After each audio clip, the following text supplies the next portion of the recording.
That like, hit that subscribe. Come talk some Phillies baseball with us. Noah's ready to play, baby.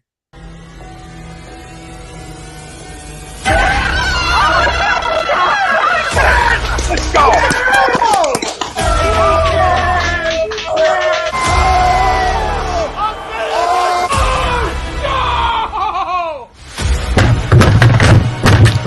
This ain't the fuck like this game he stinks. Oh shit! It's gone.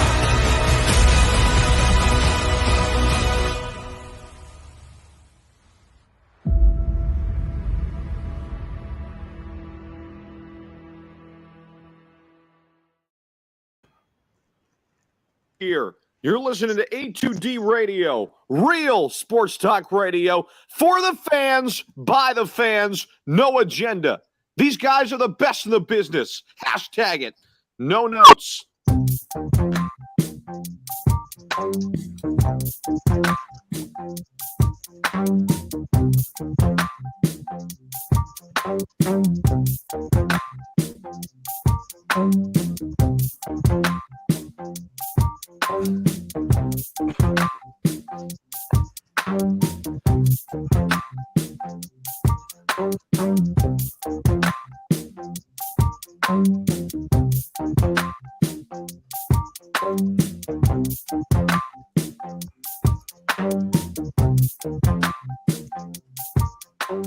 Welcome in, everybody. This is A2D Wednesday nights, only on A2D Radio. Every Wednesday, we are brought to you by Breathe Right, or the Breathe Strips, or whatever Mr. Eaton's wearing. No, we're not. We are not a sponsor of whatever that is. We are brought to you by BetUS, and BetUS is a leading online sports book. They've been in the market for over 25 years. You can bet anywhere in the U.S. on everything. Use the link pinned right in our comment section over on YouTube or right in our description over on Facebook, and you get 125% sign up bonus. No brainer. Frank Vespi, Noe Eaton, Greg Moakovic, Ralph Delvecchio, Ryan Brodo. I'm Tom Arnone. The family out there, welcome in. It's Phillies baseball. It's upon us. Friday's almost here. I can't wait. And I haven't said that in a long time. So we got a lot to talk about. NL East standings and predictions. We'll go over that later on in the show. Our bold predictions for the Phillies and anything else you got around the league too is always welcome. Over under win total for the Phils. We'll dissect that a little bit. And our main topic at hand is going to be, are the Phillies a playoff team? And I feel like that's been a topic of conversation now for a couple of years here, right, guys? I mean, at least for a few since the Harper signing. Before that, it would just be all, guys are rainbows and blowjobs if you thought that was happening prior to Harper. And once Harper got here, we sort of felt it. We sort of felt like, hey, we're a team that wants to at least try to win. And then a little part of it became, are we a team just trying to fake it like we want to win? Like with stupid money faked and lied to us? And I gotta give John Middleton credit because I've been critical of him for him to go over the luxury tax, for Bryce Harper to pressure the organization to do that, and to not only get Schwarber but get Castellanos too. It's really drove up expectations, and I love that. And I love to be here and be able to talk about it because this is arguably my favorite sport, and I can sit through 9-inning games. I know not everybody can, and I get it, and teach your own, right? Some people leave and go back and play baseball is great. You don't have to watch every minute. You can walk away and come back, and you still got a game on. That's what makes baseball even better than every other sport. So people say it's too long. Too long for what? Too long for what? You don't have to stay for the whole game, right? You don't have to do all those things. So I love that Phillies baseball is back. And I'm not just that the MLB's back, but Phillies baseball is officially back. And that's going to tie into our poll question brought to you by Manscaped. And listen, the start of spring also marks the start of Statistical Cancer Awareness Month in April. Manscaped is partnered with Statistical Cancer. I can't say statistical a million times. Like I feel like that's not a word that I like to. It's a nice little tongue twister. Yeah, I can't do that. I'm just not going to do it. So I'm just going to tell you how this goes, right? Like I'm just going to throw my own audible in because I don't care. I make the decisions here, and I think that's an outlandish read. I'm just going to be honest with the people. I think that's an outlandish read to try to have somebody read live on air without like reading it 1,000 times. Like I read it once. I got no time for that. So get 20% off and free shipping with the code A2D at manscaped.com. It's time to throw out your old hygiene habits and upgrade your life and your REITs. All right. And you can get not only the weed whacker, the ball deodorant, the lawnmower. They got you covered. And obviously, all jokes aside, they are a proud sponsor of testicular cancer awareness. There you go. All right, we're back. To our poll question for tonight, after all that, is the Phillies will finally make the playoffs in 2022. Do you agree or disagree? Let us know. Facebook, YouTube, Twitter. That's where we're live. Everywhere you get your podcasts, we're there as well. Hit the like, hit the subscribe, hit the follow. Come join us. Come conversate with us tonight. And let's talk some Phillies baseball. You know, I feel like it's going to be a clean sweep across the board here. With the extra teams, like 6 teams make the postseason, like I think it's a no-brainer that they make the playoffs. Like, unless they get hurt. And baseball's a long season, and, you know, there's ebb and flows, and guys get hurt. So, you know, I'm just talking about, like, this team as assembled, right? And knowing, hey, guys going to miss some time here and there. That's just the makeup of a long season. But I think they do. I think they're built to make the playoffs. I think not only built to make the playoffs, I think they're built to win this division. And I know there's question marks in terms of pitching and your bullpen, and I get all that. But this baseball team is going to hit. They really are. They're going to come flat out hit, and you can't beat teams 10-8 all the time. I totally understand that. But they have enough pitching. I believe there's enough pitching here. Okay, like what Aaron Nola are you going to get? I don't know. Okay, well, Rangers, you know, who is Ranger Suarez? He looks to be a good arm, right? Is Zach Eflin, you know, back from his injury and can be a guy that, you know, that can stabilize that 4-5 spot for you? Kyle Gibson's obviously a veteran, so you expect him to sort of stabilize like he did last year, you know, of games where he looks great and other games where he gets it all around. I mean, that's just part of being a 4th, 5th starter in this league. But I'm confident in Zach Wheeler. I'm semi-confident in Aaron Nola, and I feel pretty confident in Ranger Suarez. So I think that the starting rotation can be good enough. It comes down to this bullpen. Who's going to close games for you, right? Is it going to be Nibble? Is it going to be, you know, Familia one night? Is it going to be Brad Hand one night? Who's going to own and take that role? I think that's important too, right? We don't want to be Tampa Bay here, right? We want to have guys that are sort of in roles. That was the reason for Joe Girardi coming here and some accountability and stability in the back end of your rotation where guys are actually set up for roles, unlike, you know, what Coconut Oil did here, where it was a different guy every night, so nobody can get comfortable. So I agree. I think a lot would need to go wrong for this baseball team not to make the postseason, especially because it's expanded. And if things go their way and they play their baseball, I think they can play. I think they can win this division and not only make the playoffs, but win this division. But that's a long ways away. Atlanta's a damn good baseball team, and you know the Mets are the Mets, in my opinion. Like, I think Lindor has a big year. I think they're going to be good.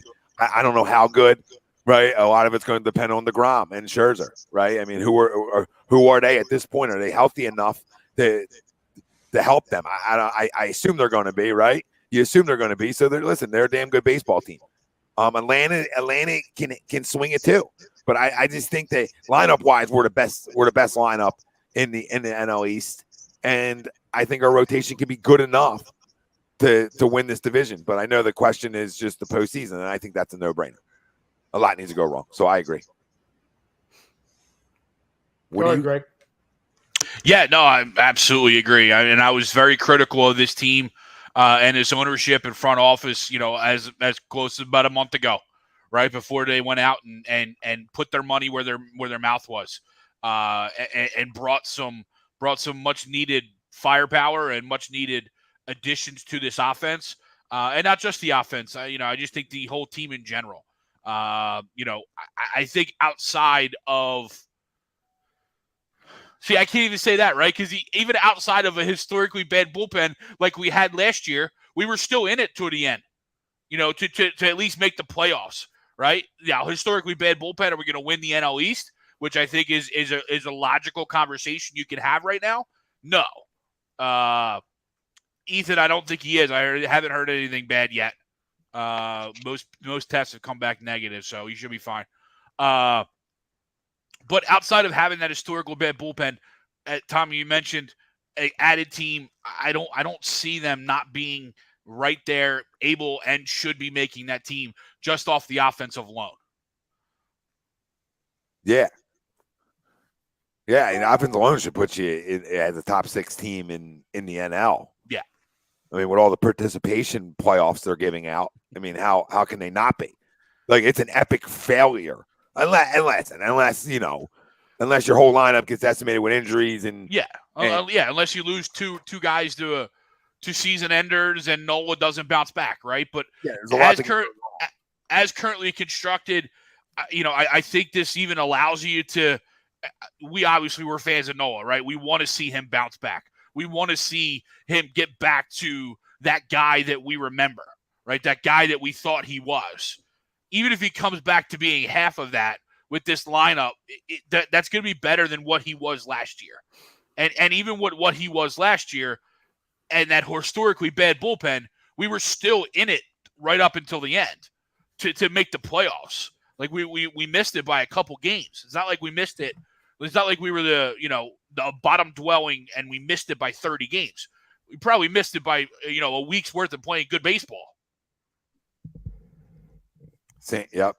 Agreed.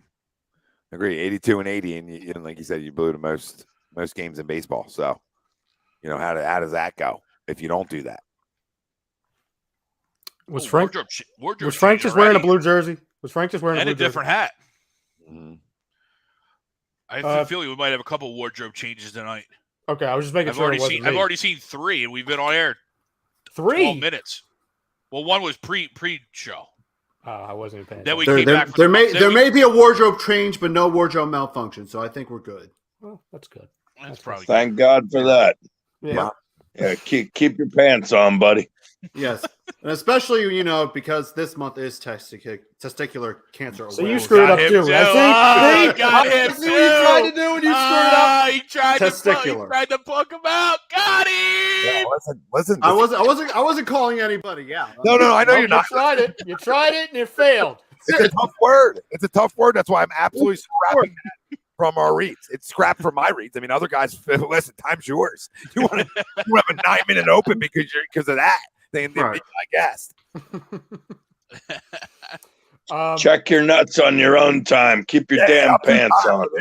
Yeah, I'm tired for this shit. I got no time for a read like that at 10 o'clock at night. I mean, grow up, Peter Pan. We'll stick to get 20% off and free shipping with our code. That's never failed us once. This is probably I'm 99% sure this is the first time I'm going to say this.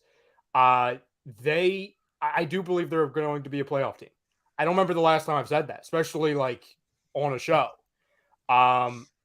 This might sound silly to a lot of people, but going over that luxury tax meant so much to me, and I think it meant a lot to a lot of fans because you brought it up in your open, Tom. The last handful of years, even with Harper, it's felt like they've been faking it. It's been kind of like, oh yeah, we're going to get one move each year to kind of keep the interest up just enough to where we can get some more ticket sales. Them finally going over the luxury tax for the first time in franchise history, it's gigantic because we know in recent years when we thought that they could make a splash, not World Series wise, but at least getting over the hump and getting to somewhere where they haven't been since 2011, they haven't done that. They haven't done it in the offseason. They certainly didn't do it at the trade deadline. And the fact that they did it, and you have somebody who's legitimate that's not named Clintack and McPhail, you have somebody like Dombrowski who has done this for numerous organizations, it opens up what they can be now. And, God forbid, because everyone's still talking about, not us, but like a lot of people around the fan base talking about, there's still a lot of holes in this team. Well, now that you're finally over the infamous luxury tax, it wouldn't behold you to go and get some additions if you need to later in the season. You know what I'm saying? Like, because that's been the storyline in season as much as it's been in the offseason. You can't trade for a guy. You can't make a splash because of the dreaded luxury tax. They don't have the farm system to do that. Yeah, which is perfect because you have it both ways. No. And like Ralph, you brought it up before we went on. Like, we pray to God that this spring training little stint isn't a mirage, especially for these young guys like Stott and really for the case of Moniak, because you are looking like you might have the perfect mixture of both, at least in comparison to recent years, where you have some guys, Stott and Moniak, that are playing their way into the lineup, onto the roster. And then obviously you get the additions of Schwarber and Castellanos to already pair with Hoskins, Harper, and Real Muto. I think that's awesome. I think you look at a lineup that finally makes sense in this ballpark, because we go through seasons and we watch other power hitters absolutely go crazy in our ballpark. And until this year, it's kind of like, why didn't we try and do that? Like, why didn't we just get guys that could just hit and that had power, not these guys who are just slappers and they're going to be on base guys, but not even to that degree, to be honest. I'm ecstatic and I'm super excited about this lineup. I think the pitching is going to be good enough. There's some concerns, which obviously we'll get to later, but I think the biggest thing is that the difference between us being a division winner and us being a disappointment in September is I think we finally have those pieces to fill in the cracks to where you're not a top-heavy roster anymore. You're going to have young guys, and I think, which we'll also get to later, I think you're going to have a couple guys, both pitching and in the lineup, that are going to have pretty good bounce-back years for us. So I'm super excited, and I'm happy to say I think they're going to be a playoff team. Yeah, real quick about Stott and Moniak. More Stott than Moniak because, he's been on the 40-man in terms of Mickey. But his development's a big thing, and it shows you how important. You got Harper's hitting coach here too.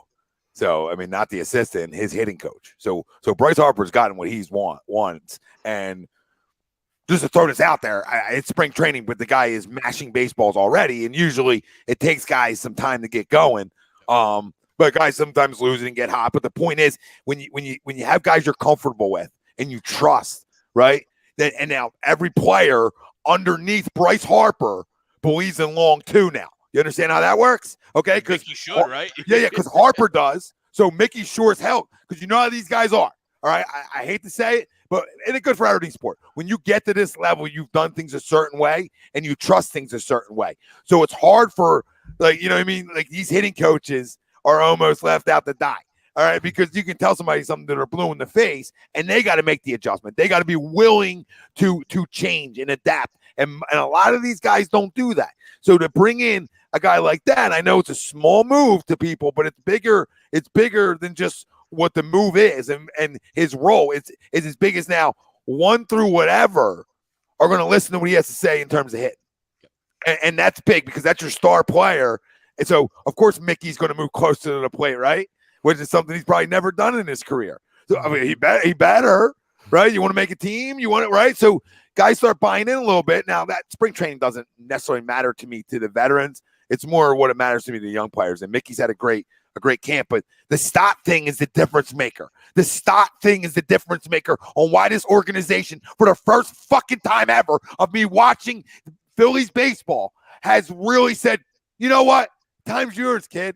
Time's yours. If you can play, you can play. We've yelled and screamed this, and listen, guys obviously haven't been able to play. But you know how you waited for Howard till he's 26 years old or 25, right? How you waited on all these guys when it's just like, dude, let him go, right? And at least they let Mickey go last year, and he struggled fine. But in terms of Scott, that's the big one because he's so young. He's so freaking young, and for this organization, obviously he can flat out play. We know that, but that hasn't always been there, the deciding factor for them. It's been this. It's been dollars and goddamn cents. Right? And for the first time, they've taken the kid gloves off and said, Hey, Mr. Stott. Hey, Mr. Stott. You made our baseball team, and not only did you make our baseball team, you're gonna be starting a shortstop or third base a ton. I'm excited about it. I can't be more excited because I know Sweep said it in our audio earlier, and I completely agree. I mean, they are Stott and Moniak hitting away from being the best lineup in all of baseball. Not just the NL, right? And they still arguably can be the best lineup in baseball, even if those two don't hit. But the lack of pressure on these kids and a lineup full with vets who can mash, shit, a lot does you wonders. Yeah, and it's not even the lack of pressure on the kids, Tommy. I mean, you can see, granted, they're all spring training at bats, but you can see just the calmness that all of these guys have up at the plate right now. It's not like in the years past where Bryce or Reese or JT feel like that they have to carry this offense anymore, right? They can just go up there, they see it, you know what I mean, and mash away just because everything is the next guy take it, the next guy take it, the next guy take it if I don't get it done. I think that's huge for the whole lineup. Yeah, first off, Rob, is Stott 24? Did I miss that? Did I miss I know Mickey's 23. Stott did come out of college, so I'm not going to give an age. I'm not going to give an age. I don't know. I'm not going to report on someone's age anymore. Yeah. Jordan Davis. Good he is in fact 24. Yeah, but Robert, he's young in the system, right? He was a college kid that they drafted. They've never brought anybody up this quick. I knew he was a college kid. I didn't know how long he went, obviously. But I knew he was a college kid. But the fast track is what I'm talking about. Yeah, it's the fast track. It's nothing to do with his age. I don't care. It's fast tracking. So it's he did last year in the minors, right? How many years didn't they draft him 2 years ago? So I was gonna say I've only known about him for 2 years. Yeah, so he's only done 1 full year in the minors. Then? Tommy, if he went the college route, he went at least 3 years, because once you decide to sign on to play college ball, at least for baseball, you have to, for the NCAA to become eligible for the MLB draft, you have to commit to playing 3 years of college baseball then. Yeah, and he did at UNLV, and he was drafted in 2019. So yeah, he's been in the minors for about, I would say, 3 seasons. Well, no, because that first. He's obviously ready to go. Yep. So I think they obviously made the right move. He's fast track because he only did 2019 and 2021. They didn't have anything in 2020. He was with the alternate squad though. Yeah. To your point though. And Tom, to be honest with you, when you were talking about fast tracking, I didn't even think you meant as far as his age. I looked at it, and why it's refreshing. It's that we saw this with Franco. We saw it with Hoskins. We saw it with Alec Baum. The first year. I know it was the 2020 year. It was kind of weird. But how many years have we seen a guy in spring training or somebody that, hey, it's important for them to fill a roster spot, and they've waited until the infamous June 1st date because they get the extra year of control? They're they're freaking dinosaurs in the past, to where the kid's ready to go, and he's way better than anything we have in the big club, but we got to wait 4.5 months. That way it's a little bit cheaper and we get that extra year of control. Yeah, because all the service time bullshit. Yes. So now with this, and I believe the service time that ends in 2023, at least that was one of the things they talked about with the strike and all that. Lockout stopped that. Yep. Yeah. So that's good. So that decision will be out of their hands officially in a couple years. But that's what I thought you meant by fast tracking, is that when's the last time we saw somebody like this when also you had a Didi Gregorius and an Alec Baum blocking his way, them saying, you know what? He's playing really good ball. We're going to put him in here anyway, and we're going to figure it out. Listen, if he plays 4 times a week, I'll yell and scream about this to anybody who wants to freaking listen to me. That's better for your overall growth, being around pros, and learning from the pro guys that are hired to be pro guys than it would be from learning from your AAA coach. And those players, no disrespect. Okay, my fast track is you did 2 seasons in the minors, and I don't see that happen outside of pitchers for this organization ever. Maybe you'll get a pitcher like Noah was semi fast track, but pitchers can be fast tracked a little bit easier than a hitter can at some point. But I just like that they just took the kid gloves off and then say, you know what, we want to hold him for another year of control. We, like somebody said, we have Alec, we have Didi, we don't need to do this. But then they looked at it not only from his ability at the plate, and he grinds the bats out already. All right, and that's part of the reason that I like drafting college guys. But he grinds the bats out already. But it's the defense for me, and I think it's the defense for Joe Girardi. I mean, the fact that listen, people talk about, somebody said in my chat, not enough single hitters, and I don't know how good defensively they're going to be. And I'm like, dude, first off, teams in the MLB don't play small ball anymore. All right, so just get that out of your head. But this team is definitely better defensively than they were last year. It's just 100%. And we can, even if we're not the greatest defensive team, right? You're going to be putting up runs. You know what I'm saying? You don't have friggin' Alec Baum playing in the 4-hole or 5-hole. You know what I'm saying? You can afford to be a little bit scrappy on defense, because this offense is going to put up those kind of numbers. We Yeah, don't but have they're that not going to luxury do in that the past. nightly. You have to be able to pick the baseball. You can't be Fair. you can't be the worst team defensively in Major League Baseball and expect to overcome all that, especially when you talk about you don't really know the back end of your bullpen yet, right? You already led the league in blown saves last year. So you have to pick it. And I think your middle is so much better now. First off, I mean, Didi was hurt last year, so you had a bunch of no names. Alec couldn't play defense at third. I just think everything's better now, and Mickey and Verling are better defenders than what you were throwing out there last year, just in terms of common sense. And Castellanos has to play a little baby left field, and Harper's fine. He's not a great defender, but he's fine. You know what I mean? He's solid. Like, I got no problems with him. Reese is your biggest question mark defensively at first base. So, I mean, come on. You could have worse things. You could have worse things than Didi at third, Stott at short, and Gene at second. You could have worse things. And I could name you last year's team had worse things. So they're better. How much better? I'm not going to tell you they're picking it, top 5 in the league. I'm just telling you they're more in the middle of the pack now. And I think that's going to bode well for them. Mm-hmm.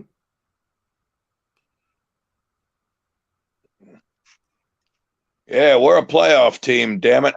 Yeah, good to have you. Yeah. Nice simple answer. I Good like to be that. here. Yeah. I mean, look, the bullpen worries me a little bit, but I think this lineup can overcome that. And I think it's gonna be a lot of 7-5 victories. I mean, we're gonna have to. There's gonna be a lot of nights we're gonna have to put up 7 or 8 runs on the board, and I think this lineup is capable of doing that. Obviously it's key to stay healthy, and really, really the biggest question mark on the team, I think by far, is the bullpen, and if they can be at least not quite as atrocious as last year, then I don't see why this team can't win 88 or 90 games. I don't think we're a division winner, but we'll at least compete for it. And I definitely think at the very least we're a wild card team. I mean, you look around the division. I mean, the Braves, they know. I mean, I know they got Matt Chapman from the A's, but they don't have Freddie Freeman, and I think that may be a bigger loss than they think. Yeah, he was really the glue of that baseball team. I mean, that can't be understated. And you look go up to New York and look at the Mets, and DeGrom's already hurt. Who knows how long he'll be out? So I think this division's pretty wide open. It'll be pretty competitive, but who's to say we can't compete for it? Yeah, agreed. It's Matt Olson they got. Chapman. Chapman, my bad. It's all right. No, Matt Chapman went to the Blue Jays from the A's because the A's had a dumpster. They just cleared it all out. But listen, yes, I hear you. I think Freddie's impact is definitely going to be hurt. I think also sometimes you get a little World Series hangover can happen to you a little bit. I know somebody on Flight Zone the other night claimed that your legs don't matter, so Acuna's ACL shouldn't be any issue at all. Okay. And ask anybody. I don't know who their buddy was, but he said, ask anybody who knows anything about baseball that's not going to matter at all. Oh, okay. I feel like I have a little bit of a clue about baseball, and I'm going to tell you, in modern medicine, I don't think it's going to be a big issue, but common sense, knowing how important your lower half is, I would. Ryan Howard. What sport isn't that important? Dude also literally played in the city. Exhibit A played in the city. Was arguably the greatest power hitter in franchise history. Like, tore his Achilles and dude came and walked. And I also agree with you. Can't hit no more. By the way, too. I mean, every team has holes. So that So- argument's been all over my timeline today because I wanted to go out and make a bold statement that I believe is the best lineup in baseball. Now, was I getting a little carried away because I was watching the Bomb Squad today? Sure, of course. Of course. And it wasn't in a spring training ballpark, so it felt a little realer. Felt real, right? It felt real. I'm like, okay, everybody can. Oh my God, is that a deep shot to dead center? Wow. And another one. Is that Reese locked into the middle? Okay. Reed? Wow. First 2 times in the lineup was like, is this what I cannot wait? I'm like, I'm going to find a way to go to 162. What's funny too is it was blocked out down here on MLB Network, so I was watching the Rays feed. That's what we got up here too, by the way. Okay, well they interviewed. I don't know if you remember. They interviewed Patino after his outing, and I'm like, this guy's bold for interviewing after that outing. He didn't miss many barrels. Tom, correct me if I'm wrong. When you made that post, was this also on your phone? All of the alerts of all of the home runs from today? No, I didn't even need it because I was actually watching it. I actually was able to watch it live, which was nice. I gotta see like bomb, bomb, bomb, bomb, and I'm like, oh, is this real life? And then Mickey goes yard, and I'm like, all right.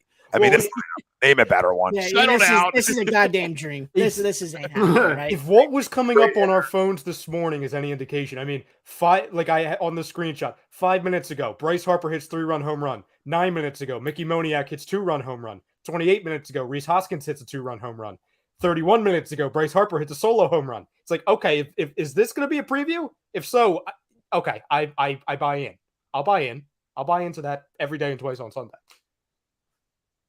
Yeah, no, they're going to have their, like we all know, they're going to have their ups and downs, but it's such a deep lineup that, guys are going to be hot when other guys are cold, and you have the depth with that, we're not even talking about Gene. We're not even talking about Didi, right? We're not even talking about those guys. Like, it's scary. It's so scary to this lineup because they have guys, and because if you're just relying on 4 guys to carry, it can get tough because those guys are going to have their ups and downs. It's a long year. Nobody's hitting 162 home runs. So, you're not doing what you did today nightly.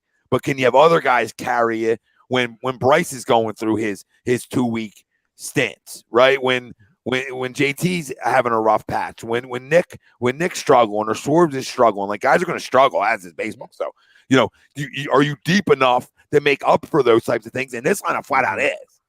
It is. Last year we had to rely on, again, this goes back to when we were talking about things to fill in the cracks.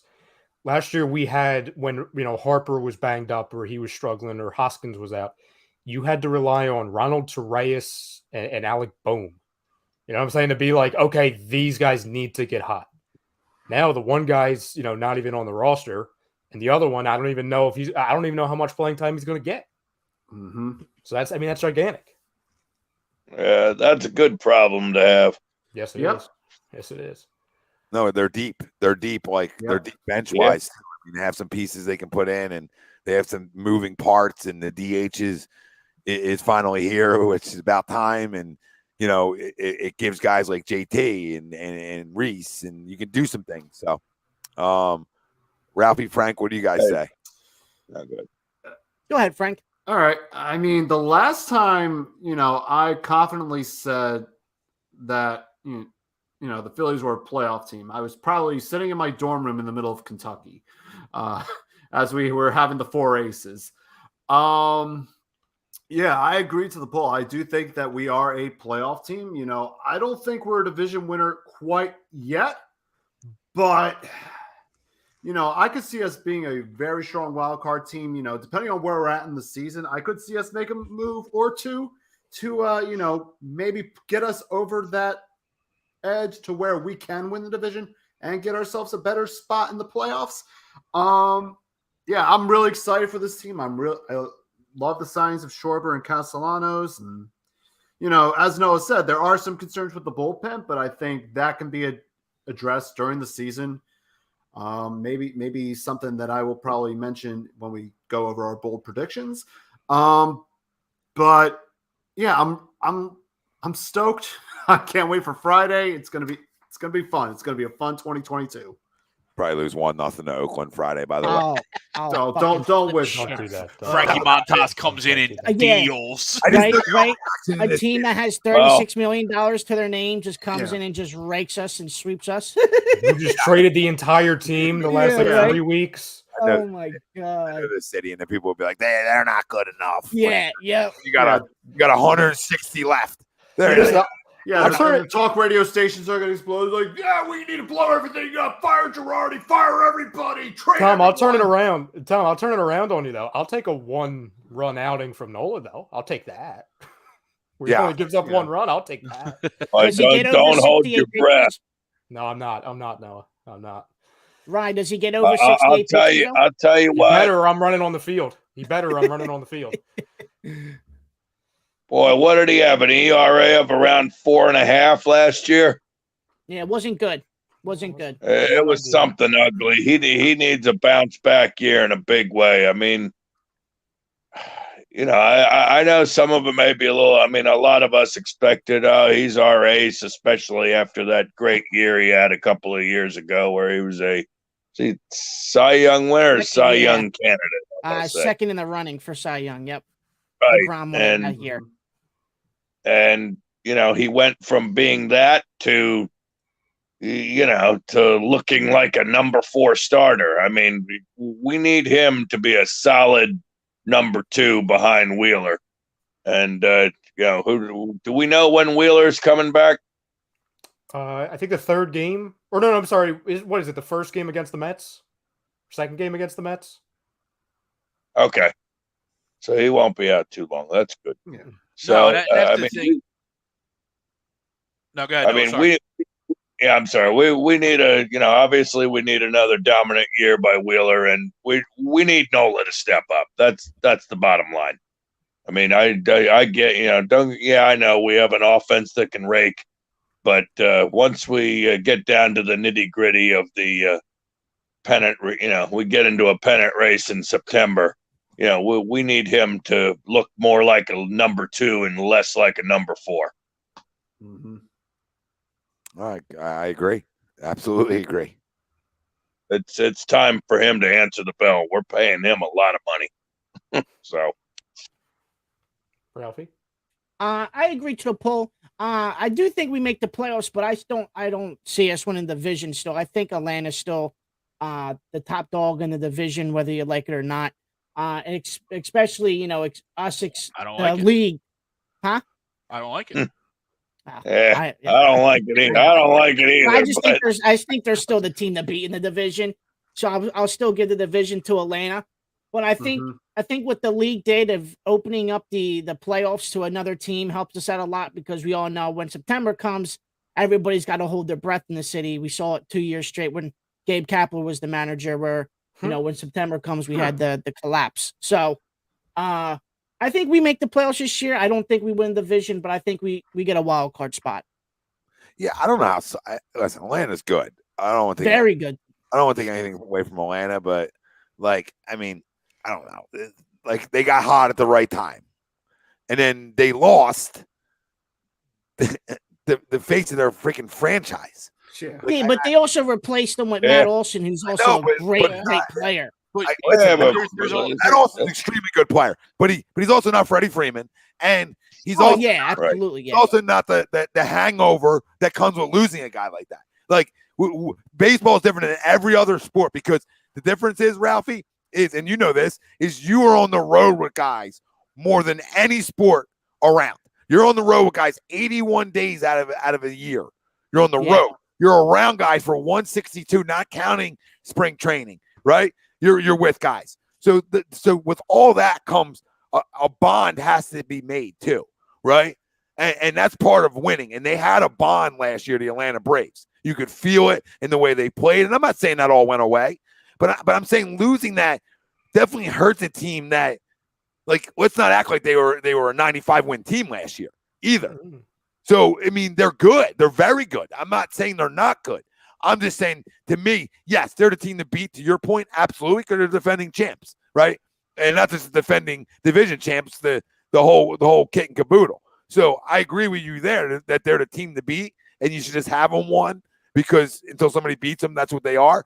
I just don't think – I think they were good.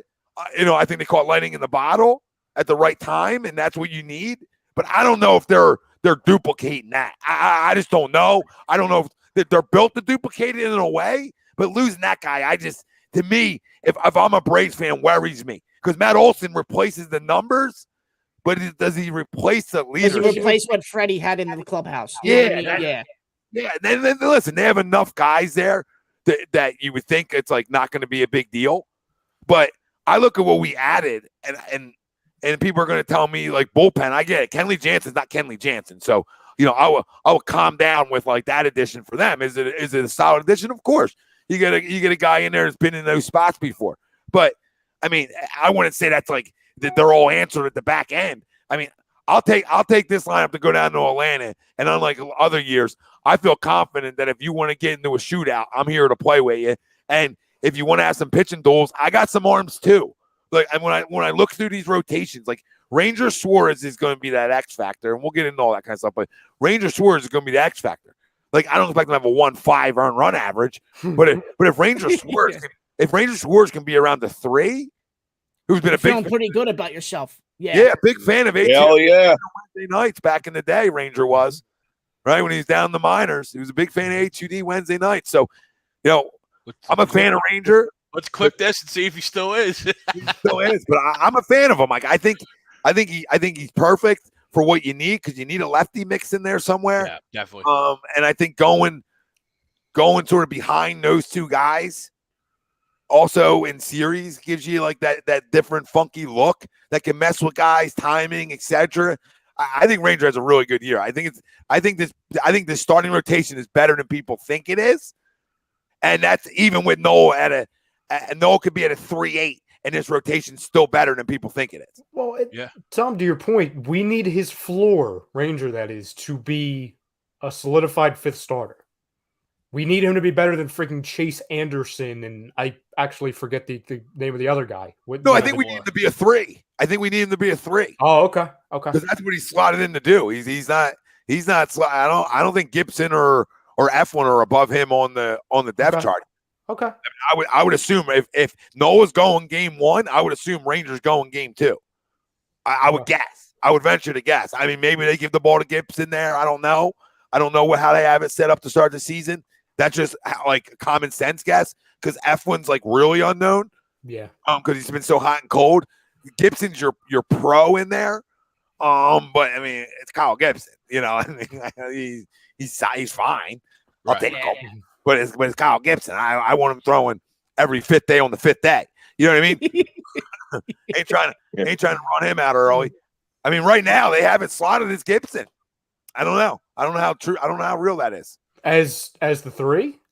Like, listen, I'm clicking on the ESPN app just to see if they're probables. Okay. They got this one has Eflin. Wow, what are they doing? Could it be because Ranger got a late start to spring? That could very well be it. I don't know. Eflin also got a late start. He had visa issues. Yeah, Gibson's been like the only one who's been like a for sure thing because obviously Wheeler we know is an unknown right now as far as health. Nola's Nola. Ranger got a late start, and Eflin's coming off injury. Yeah, and I know Joe had talked about potentially carrying more pitchers. So like when you talked about it, is Nola going over 70 pitches or 65 pitches?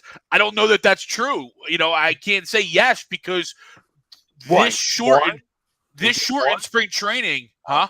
I'm the believer in you build up arms. You don't go air them out day one. That's my philosophy, but everybody's different. No, and that's kind of where I'm going. Like, no, I'm not early on in the season, you're going to see lower or build up pitch counts because the pitchers of this shortened 1 month spring training are the ones that are behind the most right now. Yeah, and not even that, Greg. Like every year. Well, yeah, that's true too. Yeah, like every year you're trying to build up. I'm the one guy probably didn't have I don't care about Kapler taking Nola out early on opening day. Like that doesn't like maybe I'm at the ballpark, I'll boo him for it, but like it's more how he went about taking him out, where he let him bat. That's neither here nor there anymore. But I don't care. Like I don't want you airing a guy out to 95. Yeah, like, agreed. Like I got to build up to 95, and and especially in cold weather places like here, I don't need you throwing more than 70. Like I got Nola on a hard stop at 70 because Aaron Nola in April, it needs to be solid, but I need Aaron Nola in August and September. That's fair. And they're the month, July, August, they're the months guys are, it's gorgeous out. I mean, go throw 102, go throw 110. Because now you're built up to do it instead of game one. Game one's tough. It's a strain on a guy like to let a guy go over 100. Now, listen, if you're throwing a no-hitter, I'm sure, then let a guy go. But if you're not throwing a no-no, this is where you start setting up your pen to help you out. That's why you have a bullpen. Yeah, so right now for Saturday on MLB.com, they have Gibson going for Saturday. Yeah, right now they have it as Ranger will go Rangers slide to go game 1 versus the Mets. Yep. Okay. Yeah, I would think, and it's, I think it's obviously debatable, but I think they probably have Ranger listed 5th as their 5th starter if everybody's healthy. They just because of the experience, you know what I mean? Eflin, who might be hot, cold, and might be as unknown as anybody, but he's pitched longer in the bigs, so that's part of why they probably have him listed higher on that depth chart, right? Doc Rivers. Yeah. Doc Rivers in the MLB, right? A free Ranger. But no, I don't care where guys are. I don't care where guys are slotted. That doesn't worry. Like, really, doesn't matter. Yeah, I think a lot of people over obsess about that because it's every 5th day. It's every 5th game. You know what I mean? Like, if it might obviously it matters in the playoffs, and it might matter as far as matchups. Like, okay, like Wheeler, Scherzer, Wheeler, DeGrom, for example. Even though I think you brought this up earlier as far as, the Mets being banged up. I read something last week when, the injury stuff with DeGrom and Scherzer came out. 3 of the 6 series, like half of the series against the Mets, they're already slotted to where we don't have to worry about Scherzer or DeGrom because of the injury stuff. Oh. So that's gigantic. Like I know half of the series is all early. Let's hit away. Yeah. I mean, that's gigantic, especially if, we're Hell kind of yeah. neck and neck with them as far as like 2nd or maybe even 1st in the division. Listen, you can't win a division. Yeah, in April, or you can't lose the division, however you want to say it, but you can win one. And you can't win a division in April, but you can lose one. So, hell yeah. Yeah, I mean we're talking about playoffs and whatnot, and we're only a 1-9 start away from putting us, deep behind the 8 ball. I mean, we need to come out and be ready to go right from jump. Noah, so what you're saying is we're only 2 road series in Miami from being in a hole. That's what you're saying? Yeah, you got you damn right. And I'll tell you what. This is no bullshit. We'll find out how good this baseball team is and how consistent we can be if we can go when we go and play a Miami. All right, a team that most likely won't be in contention at all this year. That most likely is playing for last place in the NL East. Can we go down there and take care of business? Can we win the little games, quote unquote? You know what I mean? And it just seems like our dreadful play against the Marlins, prevented us from being in the playoffs last year. Now, of course, it didn't help that we went and took a shit against the Braves in late September in a critical series, but Arizona. Right.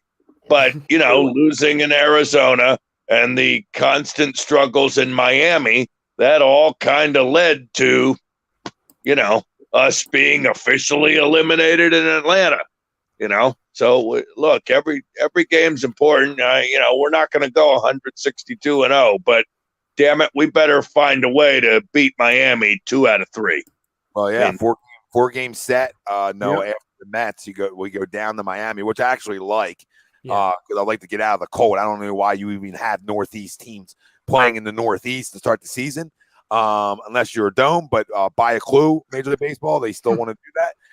And then they go from, there's 2 sets at home. They go to Miami, and then this is a weird one already. I mean, then they go to the Rockies. Then they go to Colorado. I mean, I'm sure that's gonna be great. Oh, it might snow. And then Dodgers, right? And then Dodgers. No, then back home to the Brewers. Oh, Jesus Lord. All right, and then home against the Rockies. They got a lot of games. At home and in the Northeast or in the North, because then they go from there. They go to the Met. Now that time you're almost in May, but the first few weeks is like, wow. You're gonna be playing some games in 50, 40, 30 degree weather. This schedule was anti-hitting season. Charlie Manuel was not happy wherever he is. No, there's one series. I'll tell you what, I hit the links. Last Sunday it was 34 degrees and snowing. Some snow flurries, a few snow squalls. Squalls. Yeah, I mean Miami's 4 games, so I mean maybe you can sweep them in 4. Yeah, I'll take a split. I'll take a split and get out of there. Yeah, really. If we're stop it, really. We better not be splitting with them early on the That's goddamn. an improvement. That's an improvement from recent years. No. Improvement is going down there and beating up on somebody and showing me and showing us that listen, we might hang and lose some games that are better ones, but when we play teams that are inferior to us, we go beat them up. And this lineup's too good to not go 3 out of 4 in series like that, Right? Or 2 out of 3 in series like that, like especially as the season goes and timing's going and the weather breaks. Like too good. It'll be no excuse. Right. Other years this lineup wasn't good enough. That's right. Wasn't deep enough. Strap on your breathe right and go take charge in Miami. Right. Listen, we were without Reese for a period of time last year. Too. I'm not crowning Reese, but that's an important bet, especially to a lineup last year that wasn't deep. It wasn't deep at all. You won 82 games by blowing the most games in baseball by not having Reese Hoskins, by not having Deeney, by not having a center fielder. I mean, the laundry list goes By on. not beating the Marlins. Yeah. JT was hurt for all of last year. Yeah. Who was? JT. He played a lot, but he wasn't. But he wasn't himself. Yeah. He wasn't Right. himself. And then there were the occasions where Bryce went with an illness, like cramping and dehydration. Like, I didn't think JT was hurt. I just thought he stunk last year. But I mean, yeah, he was coming off an injury. Was that leaked? Was that leaked after a poor year? Okay, JT, I see you. I see your representatives. Good job. I mean, Tom, to your point, I mean, in a big time game against the Braves in September, we had I don't even remember his first name. Some guy named Bonifacio batting in the 4-hole. So that tells you all you need to know. I think Ronald Torreyes was batting 5th, and Bonifacio again. Don't know his first name. Joe gets a lot of heat, but the team was over 500 with all that. With all that. Yeah, I mean, if there was a couple more injuries, they would have called A2D for just to fill up the roster. Yeah, I'll take a call. So listen, tying into wins and then being 8 and winning 8. I'm gonna get that arm warmed up. Be breathing right. Take a deep breath out there. That's right.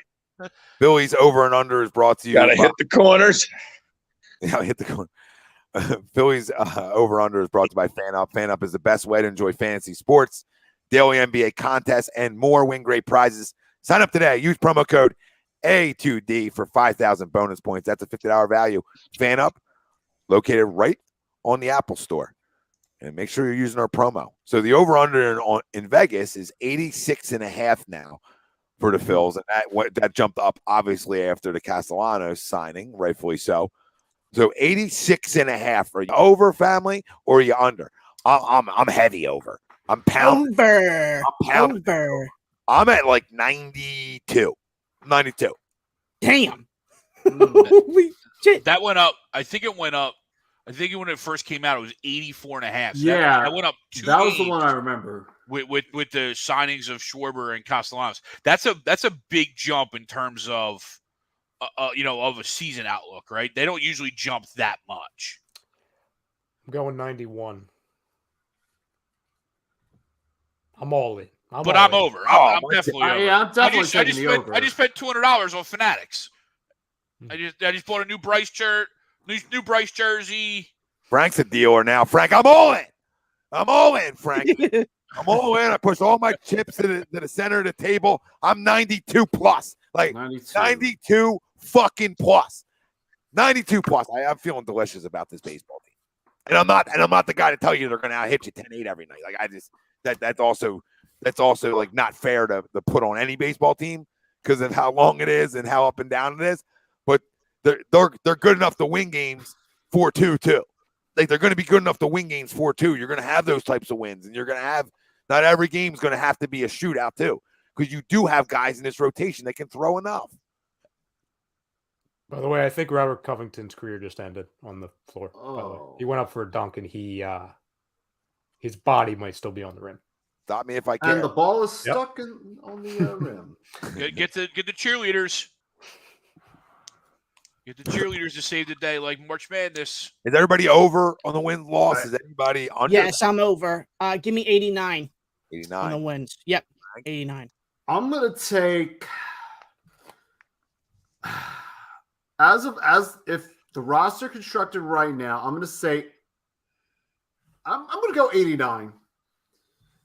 My question for the 89ers, because I see Jesse's in 89 too, is we won 82 last year. We had a little conversation on all that. And Ryan Swoop, 88. It's going down. So you Going guys down. we're only 6-7 games difference from last year with what was added in here. Got at least make a 10-game jump.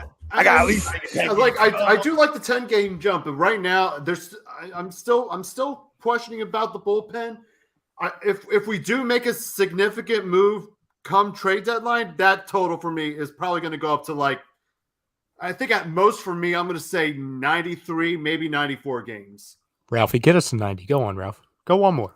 I can't do it. Give us one more. Give us one more. I'm getting 89. I'm staying put. We're at Gator Do Country. it What for are the you talking people. about? Yeah, I'll tell you what. I'm going 87 wins, but What the hell's going on 68. here? Whoa. but 68. but Okay, I don't we know. get a wild card spot, and I think we get to the NLCS. Oh. Great. One and done the playoffs. I've heard this before. Yep. This game's Gator gonna really be said 68 wins. this game's gonna 68 be wins? 3-3 Come on. going You into don't want to make it nicer and overtime. add one more to that? Come on, man. Go ahead. Come on. Make the win total a little nicer, Gator Country. Please. No, stay on that side. Stay on that side, please.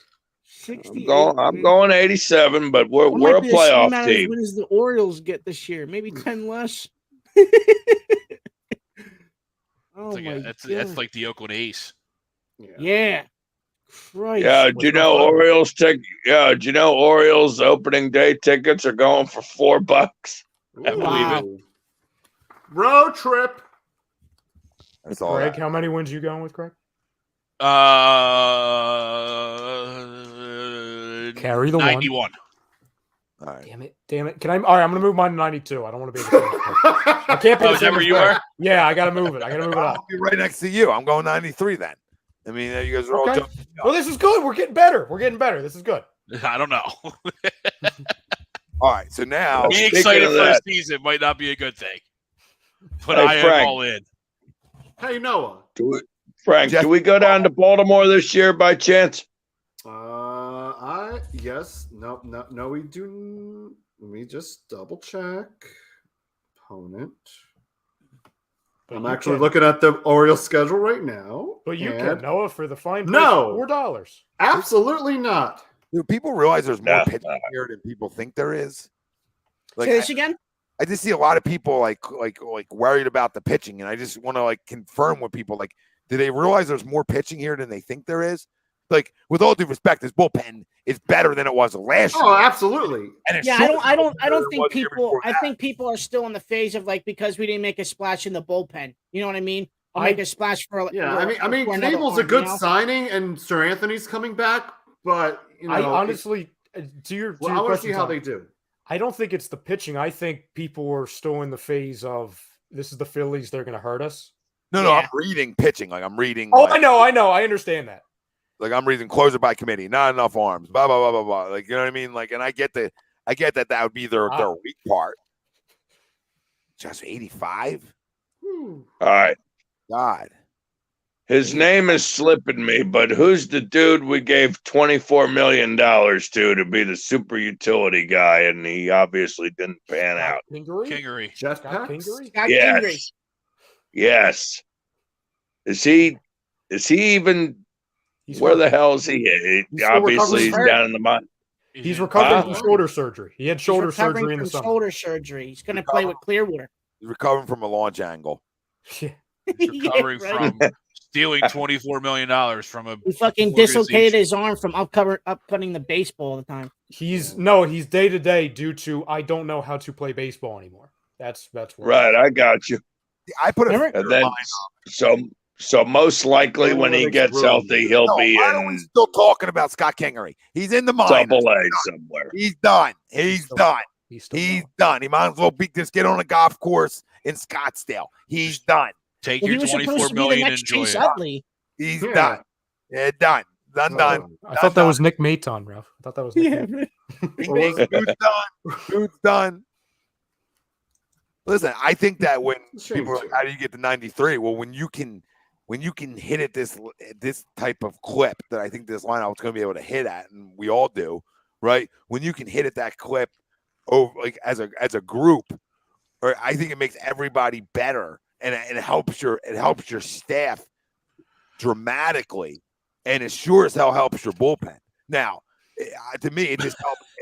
It helps everything. Like when you can hit at a high level, and everybody going out there taking the ball knows how good this offense is. I think it takes you away from having to nibble, and I think that's going to bode well for Aaron Nola too. I think it allows you to take the ball and pitch the contact and right, like the little things. I just think it eases everybody. There's like it eases everybody in this lineup. It eases JT. It eases all these guys, right?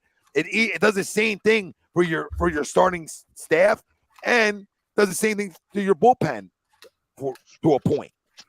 Well, no, you're absolutely right, Tommy. Because look back at the last good team we had, right? 2008, we won a World Series with Cole Hamels, Brett Myers, And Jamie Moyer, and Joe Blanton. 50-year-old. But because Jamie our Moyer. offense and our bullpen was very good, but they weren't lights out except for Lidge, right? I mean, Lidge had just a huge season that year. Lidge and Matson were really good. Everybody else you didn't know, right? Like J.C. Romero was kind of an unknown that came out, and he was really ended up being very good too. But to Tommy's point, it's exactly that, right? When you have a lineup that you know is going to hit, right? That's what that 2008 lineup was. Those guys could just go out and throw to contact, didn't have to nibble, and they knew that they were going to be okay more times than not. Now, is there times where Cole absolutely went out and dominated and shut everyone down? Yes, absolutely. But we won it with Cole Hamels. We won a World Series with Cole Hamels, and I love Cole. But let's not think that that lineup behind him was any different than what we already have.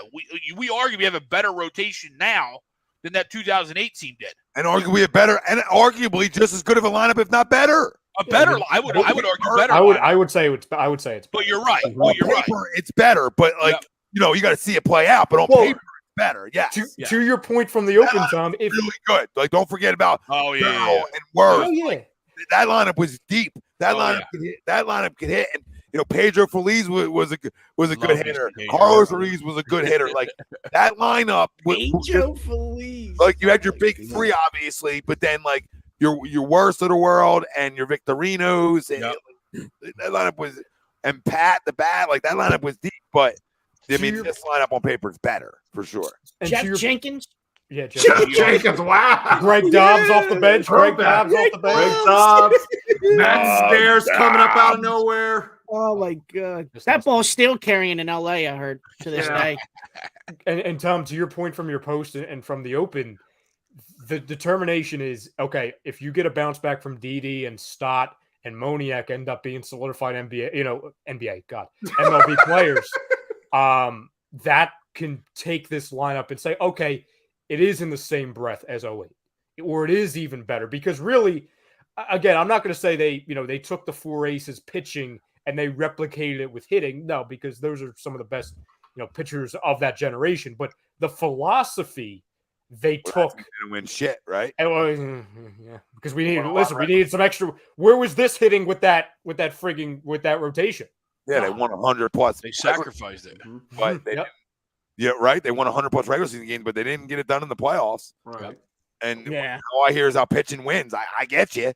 I understand that it helps you to win, but big hits help you win too. There's a news flash to the people. Big doubles in the gap, clearing bases help you win games. Geez, look at those. Look at the Giants teams from 2010 to what, 14. Those three world championships they had. Their lineups were disgusting at points. Mm-hmm. Huh. Yeah, we saw that live too. We got a glimpse of it. Shit. Yep. But no, we definitely have more pitching than what I think people are giving credit for. They probably have, a down Aaron Nola still in their head, which is fair, right? Until he comes back and proves that he's not that guy. Completely understand. But again, when you have a pro like Kyle Gibson, you're not going to get too many lows out of him. You're going to get a dud here and there, but you're not going to get too many lows out of Kyle Gibson. You're also not going to get a whole lot of highs either, right? You're not going to get a guy who's going to come out and shock you with 20 wins. But we have enough guys and we have enough pitching that we're going to be fine. Yeah, his job, to your point, Greg, is don't be a disaster. Yeah. Gibson will go out there. He'll give you win 5 or 12 6 games. solid innings and not get lit up like a Christmas tree. The problem in recent Gibson win 12 games. Yeah, and the problem to recent years, his whole with staff, this lineup, he might win 15 or 16 games. His whole lineup can win 10 plus. How about we give her 2 most important players for the Phillies this year?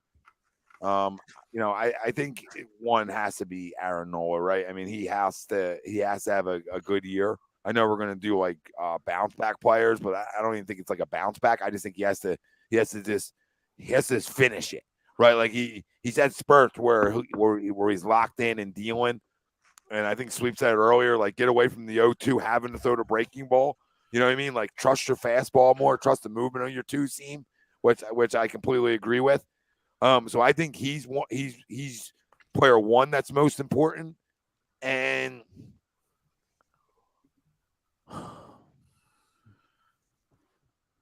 player 2's tough because they're all these guys are going to be important, but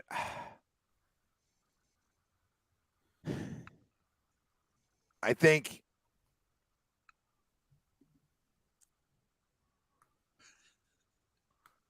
Didi. That's going away from the big names because obviously those guys are obviously big time important, but Didi. Didi can hit and he can lose baseballs, and if you can get a Didi maybe playing third a little bit more, a little less wear and tear on it, right? A little less move, a little less going too far one way or the other, whatever. But if Didi can hit you 25 plus and be around 260, this lineup just even talk dirty to me, please. Yeah, this line, this hit 20 plus, 25 maybe, right in that area, 20, 25, and bat me 260. Right. And I think this lineup just even shoots up higher on where they rank around baseball when it's all said and done. If you get that kind of production, just like if Aaron Nola can win me 15 games, right, people stop talking about him a little bit because he is a damn good pitcher. Right. He's shown not just flashes, but consistency of being a damn good one. And he's had really bad Septembers the last 2 seasons. Right. And that's going to define you. So that's really going to define you. But I think Aaron Nola puts those things to bed, and I think Didi has a bounce back year, contract year too. So if there's a time to have one, this would be it. And Joe talked about real quick just to kind of tie on to that Didi piece. Joe talked about all spring how he feels healthy. Right, last year he felt like there was he couldn't use his one arm, and it just hindered him. And Joe says he feels healthy, and you can see that in spring training too. Even in the defense, he looks more fluid defensively so far. He still might boot balls, but he looks more like the guy we thought we were getting, right? And you know what I mean, and stuff like that. So, I love that. I love that key from like a non-big guy because I think it's huge. Yeah, and him playing third, I hope is more, and that's why PJ. I think the defense could be way better for him playing third. You see a lot of guys as they get a little older in their career that are shortstops go to third. So. I mean, was he playing third today in the Tampa game? Right, he had to be up. No, I don't think Stott was. Stott was playing. I thought Stott was playing shortstop. I thought Stott's been playing a lot of third. No, he has. I know he has, but I could have swore today he was playing shortstop. I could be wrong. I mean, maybe they're in a freaking shift or something, but I could have swore he was playing short. That's what I thought because that one play he made, I'm like, is he playing short? And let's see. That's not the shift isn't illegal until next year, right? Yeah, no, Stott was playing third. Okay. Didi was at third at short. All right. I mean, listen, if he's healthy and they're comfortable with him, I mean, Didi's not a bad defensive shortstop. I mean, he was even last year, but let's factor that in to maybe just like one of those years that he was banged up. And if they believe he's back, then I'm gonna buy into Joe on that, and then you're gonna run him out to shortstop. A little less pressure on Stott, maybe opening up as your everyday shortstop, but I think that's versatile. Like I think that can move around. I don't think that, like, I think there's days you're going to give Didi off and Stott's going to play short, right? And maybe Al plays third. So this is the fun part of them being able to have a deeper a bench too, to allow some flexibility, because Camargo's on this team, I would assume. And you just have guys. Like, this is a great thing. And I'm not crowning Camargo, but I believe Camargo's only like 27 or 28, but he can hit, he can play. And I think sparingly 2 times a week, right? Pinch hit opportunities. That's where you'll see the best version of Camargo you can see, right? Like, in those kind of roles. And same with Alec. I think Alec playing like 3 times a week, right? DH in here and there. I think Alec, is a guy that nobody's going to talk about that, could have a good year. So there's a lot of flexibility. I'll go real quick. I'll leave the big, the new names for the rest of you guys, kind of like Tom. I'll go with one we touched on earlier. Whether it's because of injury, whether it's because he sucked. Except for like 2.5 weeks last year, JT Realmuto was bad. He was not good in any realm of baseball, except for obviously what he does, picking guys off, at second. He's gigantic. I'm not even just talking about because of the contract, because that's irrelevant to me, especially if it's not any of our money.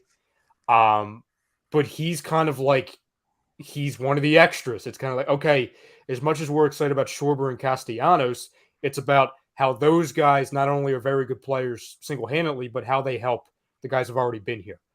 So I think he's obviously a gigantic factor. And then I'll come with another one. A lot of people might not see this one coming, but I think it's gigantic. I think it could be the key to the bullpen. I'll go Sir Anthony Dominguez. I think that if you took mine. Sorry, Noah. That's a good call. That's all right. That's a good call by you. I'll tell you what, he's critical. Yeah, I mean, obviously we've seen that he hasn't been able to play at all the last, I think, 2 years. Yeah. He showed signs of being that it guy way back in the Kapler regime. And really the only bad things we saw out of him is when, I don't even want to say it's fully his fault, and that's when Kapler and the Phillies mismanaged him and they had him pitch in back-to-back games. It was kind of like that was his kryptonite. By all reports, by everything we've read about him, he's by far the healthiest he's been in years. His velocity's up, all that stuff. And I think...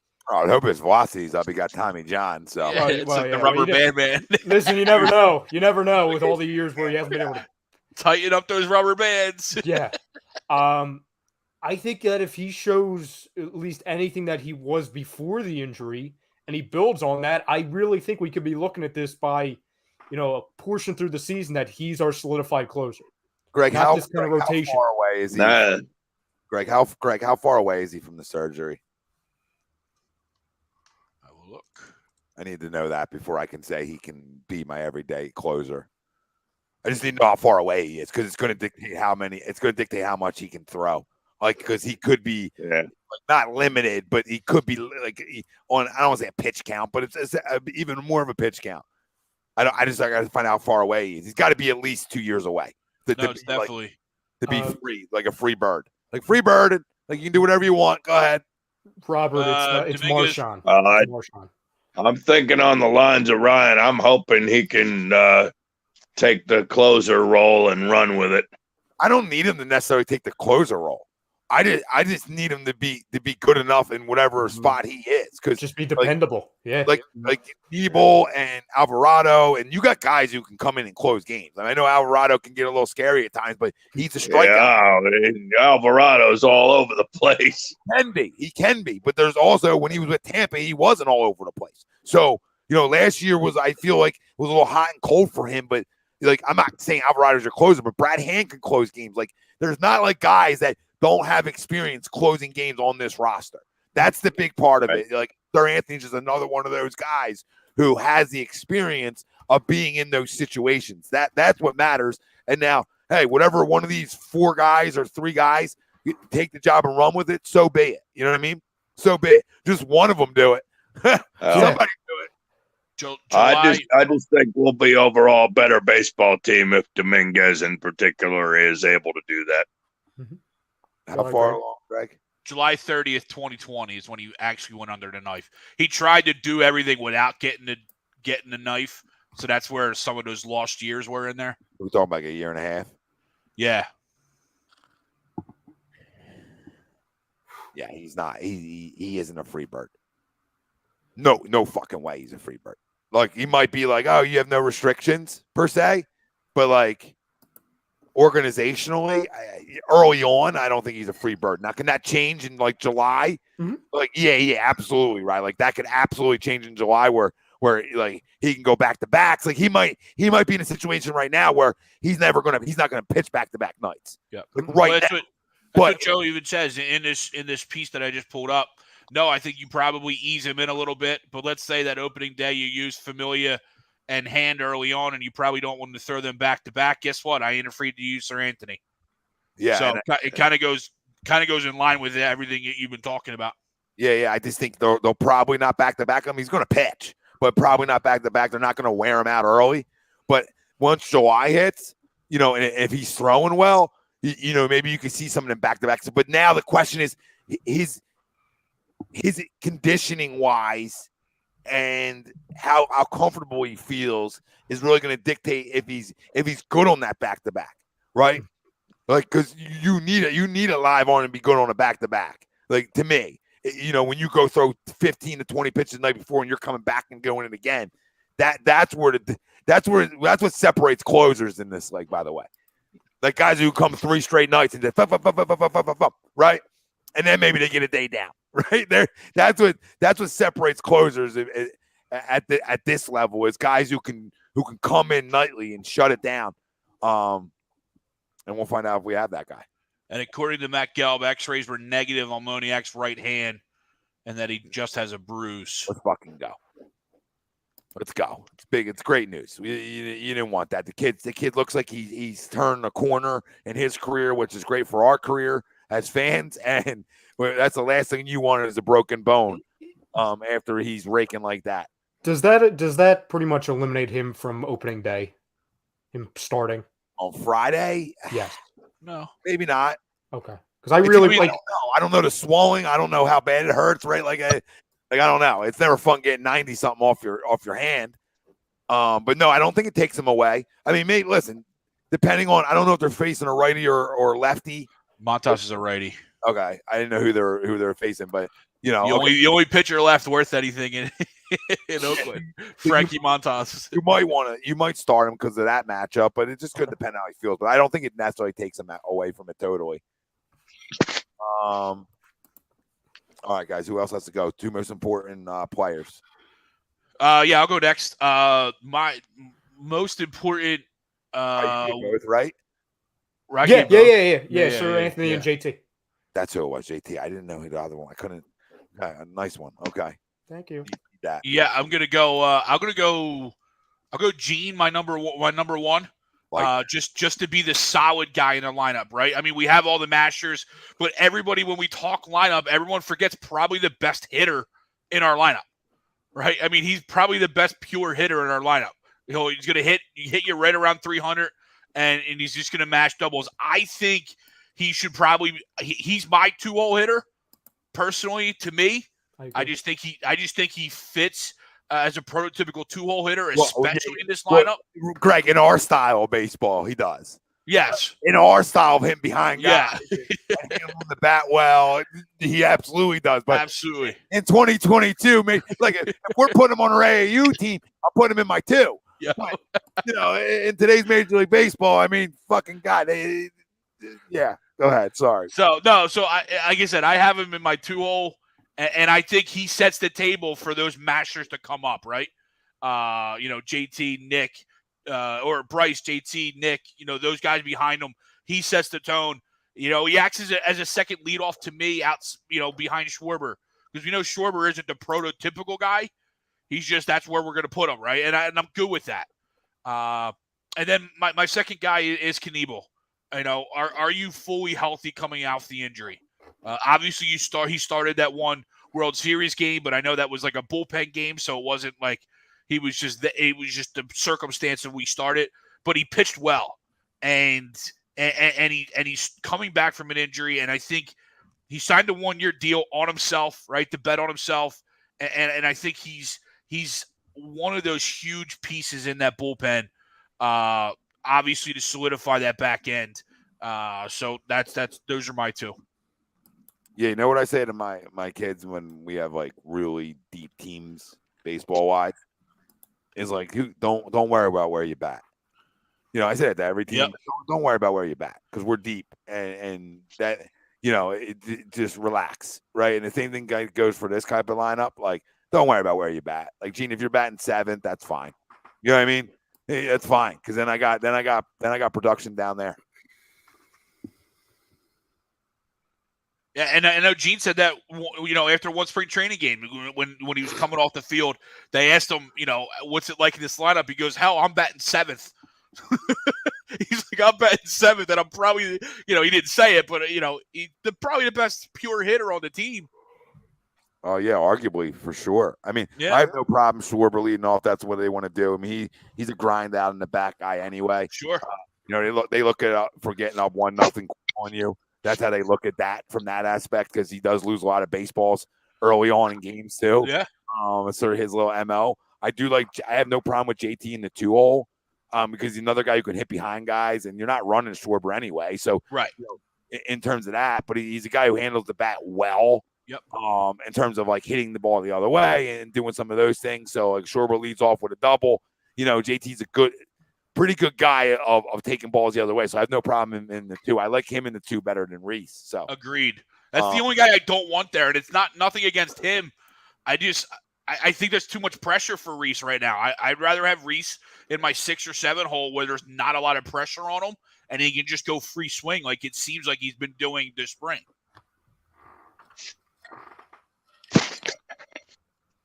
Did you give both, Greg? Yes. Gene and Knievel. Noah? Well, I'll give you an obvious one. We need Bryce Harper to have another MVP like year. That would be helpful. That'd be nice. And yeah, just saying. And I think he'll have a big year. I think Castellanos will have a big year. I mean, I think Schwarber's going to hit the shit out of the ball. So we'll go with the obvious one in Harper. And let's see. As far as another one, sorry if I stole it, but oh hell, we'll go with Didi. If he can just, not look like complete crap like he did last year. Well, I think we'll definitely be taking a step in the right direction, and at least it'll take pressure off some of our sluggers, Mm-hmm. So, because guys are going to go into slumps, and we could use help up and down the lineup. Ralphie? Frank, did you go already? I did not go. Oh, go ahead, Frank. Oh, thank you, Ralph. For me, the first name I got Reese Hoskins as my first player. You're coming off that abdominal tear. You probably had one of his best seasons last year before the August 6th injury. You're coming off the IL, and there's a lot of more guys helping you out with Kyle Schwarber and Nick Castellanos, taking some of that pressure off of you whenever you need to, drill in some extra runs here and there. So, Reese, I mean, he's definitely, I really hope he recovers well from that injury and, finish that unfinished business from last season. And my second one, I'm going to go with Bryson Stott. You're one of the favorites to win Rookie of the Year. Let's see, if you're all the talk that your good old pal Bryce Harper was telling all of social media about. The Vegas boys. I'm really excited to see what Bryson has going into this year. That's the one player I'm really excited to watch for opening day and for this season. And I really hope he's going to be that future shortstop that we all hope we wanted for. I'm waiting for him to change his number so I can go buy the jersey. I ain't lying. I ain't gonna lie. Get that number changed. I ain't buying 73. But it adds up to 10. That's an ugly number. It's one of those spring training numbers, but like all the numbers that he wants are already taken. Yeah, he's definitely gotta get that number changed. Yeah. Number one for me, I'm gonna go as Frank as what he did. I'm gonna go Reese Hoskins as well. Number one for me. Love it. And the reason why is because this is, for 2 years now, it seems like, okay, well, Reese is on a downhill slope. He can't get this. He can't do that. I mean, he's batting behind Bryce. He should be hitting the ball. I mean, he's batting, behind guys that are getting on base and he's still not producing. Do we trade him at the trade deadline? It's been like that for 2 years. And then it's another, non-excuse year a little bit for Reese again, where it's like you got 5 dudes in front of you who are going to pound the baseball, well, hopefully pound the baseball all year, and you should have the easy going out of everybody in the lineup. And it's make or break, because I think he's up for the arbitration. I'm right? glad you went there. Yep. He's got one more year, so it's like this is time where you're going to pay him, right? And I think he's going to be 30, 31 at the end of it. Through like arbitration and getting into free agency. So this is make or break for Reese. And number two for me is Aaron Nola. Listen, you got to have a bounce back year. We need you this year, man. We need you, especially as the ace. I need to see that you are the ace. A 9-9 record last year, or coming back. If you have a 500 record again, is not going to do me well, right? I need you. If you're going to be my ace, you're going to be my opening day starter. For another consecutive year, I need you to have at least 15 wins and be in that Cy Young, award race yet again, like 3 years ago. So those are my two to stand out for the Phillies this year to at least help us out. I like it. I think they're both spot on. You and Frank both went Reese, and Reese is a huge one because it's almost like he's playing for a contract, right? You know what I mean? And I'm glad you brought that point up, because it's a huge point, right? It's a huge point.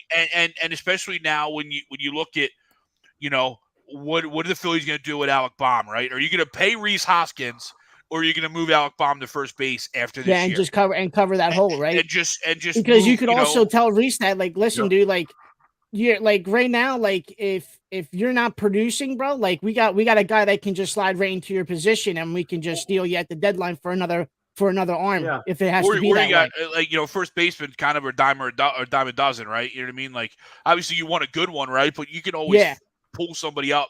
I know Jalen Ortiz at times mashes the ball in the minors, right? Stuff like that. So you can find spots for guys at first base. So you're right. It's coming down to, especially at Reese, like what are you bringing to?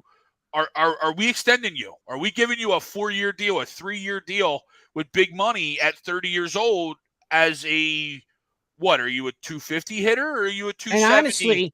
And honestly, at the end of the year, his numbers should be the best on the team, just to where he is hitting in the lineup, right? You're gonna have Schwarber in front of you, and Nick and JT and Bryce and all those other guys in front of you before the pitcher even gets to you. Yeah. So, I mean, he should have a great year this year. He needs to step up big time for us. Ralphie, I'll go to you on this one. I'll have you start this one too. One bold prediction for the team. One bold prediction. Yep. Oh man. Let's see. I'm gonna say. Say it. He had to be my standout. I'm gonna say Aaron Nola leads the league in complete games. That's my bold. Wow, that's bold. Boy, that's definitely bold. That is bold. I can't believe I went that high. That's pretty. Pitchers these days don't even know what a complete game is. Nope. Yucky. Wow. My bold prediction is Mickey Moniak has over 25 home runs. Oh, that's a good one. All right, we're getting steep here. We're getting high spicy. Here. We're getting spicy. I don't know if that one's going to hold up, but that one feels good. While you're there, I found a quick article on Mick and Kevin Long talking about him. Kevin Long said, I looked at his swing and it was like, this dude's got a good swing. Why isn't he doing better. From a mechanical standpoint, he did a lot of things right and a lot of things I teach, but he was off the plate and couldn't cover the pitch. He said, "Are you scared of the ball? Listen, if you're scared, we'll get this figured out. We'll get you some armor and try to figure this out." And Mickey said, "No, I'm not scared." Then get up to the plate. Let's fix it now. And then Kevin Long I was hoping by being in the middle of the plate would automatically take care of the stride, and it did. So really, at the end of the day, it was probably the easiest fix he's had in his 16 years in the big league. Nice. Yeah, and a guy that is bigger. I mean, just look at him from last year to this year. It's just common sense. I think Mickey has a monster year, and I have one other bold prediction. I think the Phillies are going to the World Series. Oh my! Don't you do this to me. It's not even Friday yet. I love it. I love it. I love it. I love it. I love that he came back on camera to say it and everything. Like it was spectacular. I love it. Craig, this is my heart. This is my heart. I love all my other teams, but this is my heart. And to not have this for a freaking decade to be able to I'm with you, bro. I actually get you. say that, not win it. Just say that I think they're going there. This feels good to say. Listen, I'm probably wrong. That's why it's a bold prediction. These seasons are so long. Like, you have no idea how they're going to play out. Nobody does. Like, there's teams that are got a payroll of $40 million that are going to creep up and probably be a playoff team somehow. So you never know how it goes. But this year, listen, this has so many similarities to 2008. It's scary. It's scary. Besides, it just is. It has so many little similarities, and they're going to fucking mash. And you could even say Castellanos in the MVP conversation wouldn't be too bold either. There's so many of them. Shush. Ryan? Well, I'll come up with a different one. I'll do a different one. No, that's not my bold prediction. Take it. That was just something that I think is. No, I'll go even more bold. I don't think that's that bold because it's yeah, true. He could bat 290 and lose 45 and lose 42 baseballs. Like, it's he not. batted 309 last year. I That's think out of he's- control. I think he's going to be the glue. He's really going to be like the it guy for us. But I'll go outside of that. Okay, I'll go somewhere completely different. My bold prediction is that Bryce Harper wins back-to-back MVPs. Again, I don't think it's bold. Go I don't think bolder. it's bold enough. I think you got to go bolder. Like, I don't think it's bold All right, they enough. both win MVP. First time ever. They'll They split. split the trophy. Yeah. They split. Oh my God! Now we're getting out of control. No, listen, it's a good one. It is semi hard to win back to back, but his name it isn't. Like, if he has a monster year, it's not, because it's just name recognition too helps you with that game a little bit. And Major League Baseball would love to give it to him again. You know what I mean? They're looking to bring back faces, but I love it. I would love for him to win back to back. Yeah, I mean, with the protection he's going to get in this lineup. And again, it's a good conversation to have that we can make an argument that maybe a few could be in the conversation for that award. So that's always good. Sorry, Frank, go ahead. I know Ryan went to Ralph first, probably trying to go backwards. Go ahead, Frank. Well, the top row's done now. My bold He's asleep, by the way. prediction. I know. He's He's been. Night. I just noticed it. I would say this is bold, but this is kind of like a 2-for-1 special for me. What, I'm Lowell gonna wake go. up? No, that, and I'm gonna go 5 Phillies will eclipse 20 or more home runs this season, which includes Bryce Harper for the first time in a Phillies uniform will break 40 home runs. Damn. Only 5 guys? Oh yeah, Yeah, I thought you were going to great go like burgers, 7. great I thought you were gonna burgers, go but like 7. I mean, hold on. so your 5 are Schwarber, Castellanos, Harper, Yes, Reese, and JT are the only ones. those are the only ones. So where do you have DD? Going off of the projections, I have Didi slightly under 20. Okay, for like 18. 18-ish, yeah. Okay, and then I'm not sure with Moniak, Bohm, or Stott yet. yeah, no, It's can understand up that. in the air with them because I don't know who's going to be where at some points. I know with Moniak, I mean, with the center field, you're just not sure. You don't know if we're going to see a platoon of Moniak, Herrera, and maybe a Veerling sighting here and there. There's going to be more than a Veerling sighting, at least for the first couple of weeks, because Herrera's So- hurt. So. Right. So Wow. And he should never join the team with the way Mickey and Matt have swung the bat in spring training. I don't give a fuck about a Dubal. I'll tell you that. yeah, I need GAF about him either. Matt Verling. I mean, with all due respect to Matt, I mean, if Mickey's swinging it, Mickey's playing. That's how. I completely agree. Right. That's how that's going to go. No, he might get some time in left, and Right. Guys, he'd be the fourth outfielder out there giving guys blows. But I mean, that's as much as I think Matt Verling should have to bring to this baseball team, and I think that's enough. I think this makes you deeper, right? Sure. So, I hope that's not even a conversation after like 2 weeks. Like, I just hope this guy is the start of the big league year. If his hand's good, he can get off to a good start, because that's so important. Mm-hmm. Noah? Good morning. Good afternoon. Would you like us to repeat the question? Yeah, yes, Mr. Brodo. Sorry, I wasn't paying attention in the back of the class. Fine. Oh, It's fine. geez. It's understandable. One bold prediction, sir, for the Phillies. Here you go. I'm ready. You know what? I'll be nice. I'll even give you 2. Awesome. I'm That's ready. nice. This is what the doctor ordered. The Phillies make the NLCS. Tom's already trumped you, so you can't use that. Yeah. Yeah, Tom already said World Series. Oh, well, I guess we got to win the whole damn thing, huh? Fuck it. All the series. In the Well, great. what did the Braves win? 88 games last year, and they went on to win it. As Yep, the correct. great Lou Brown once said, guess we'll have to go win the whole damn thing. There you go. So, good. We'll win the whole damn thing now that that's out of the way. Bryce Harper hit 60. Jeez. Maybe we are winning the whole damn thing. All right. That's 60 bold. homers. I love these shows because we just get outlandish like this. You know what I mean? Like, Listen, I Greg, remember going back like 3 years ago. We had Reese batting over 300. We had Odubel batting over. Greg, I 310. said Alec Baum We was going to could- be an all-star last we year. I couldn't said he was going to find be an outs. all-star. I love it though. That's why they're bold predictions. Greg, I say this every year with these preview shows, especially for this team. It can only go downhill from here, so we might as well have fun tonight.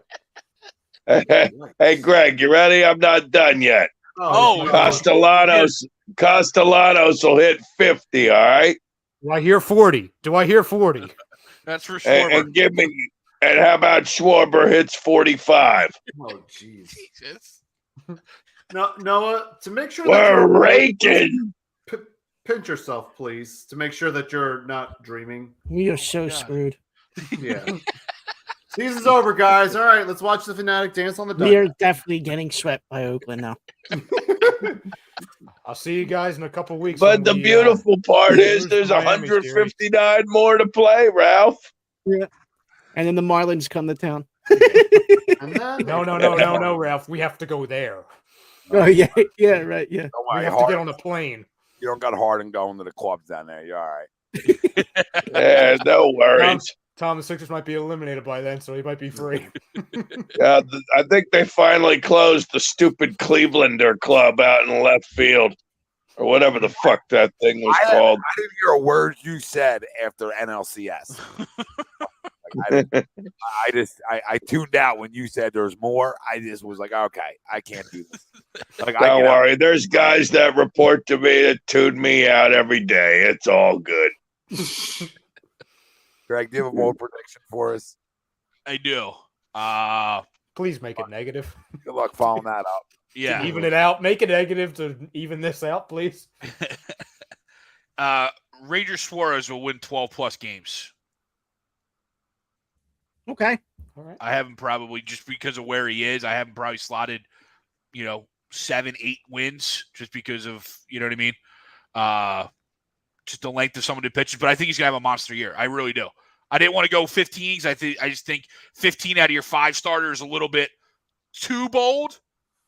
But you can maybe talk me into let's go 15. Ranger will win 15 games. Is it that bold? Because I don't think he's going to end up being our 5. I think when it's all said and done, he's our 3. Well, no, then that might absolutely be true, right? I mean, so if you do that, right? So let's just say hypothetically, Wheeler wins 18, right? Okay. Probably more conservative, right? Let's say Noah wins 15, Gibson 12, F1 8. Or F1 10, and then, like I said, I had Ranger at like 10-8, right? Okay. That's like 65 wins from your starters, which means if you want to get to 90, 91, you need, 25, 28 wins from just variety of other places, right? Other starters that come in to start, your bullpen wins games and stuff like that. I don't think that's crazy outlandish to ask for 25 to 28 additional wins throughout a year. No. I feel like that happens plenty.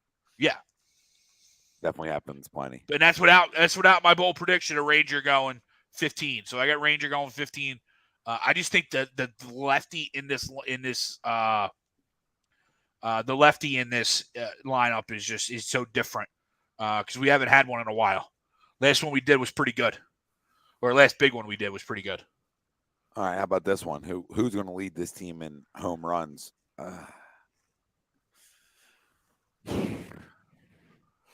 Harper, 60 of them.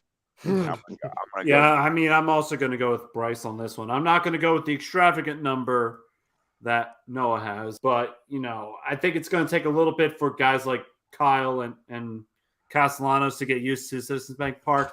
So I'm going to go with Bryce right now. I think I get used to. I think that's where I'm at. I think Castellanos might hit 45. Yeah, I was right around like 40.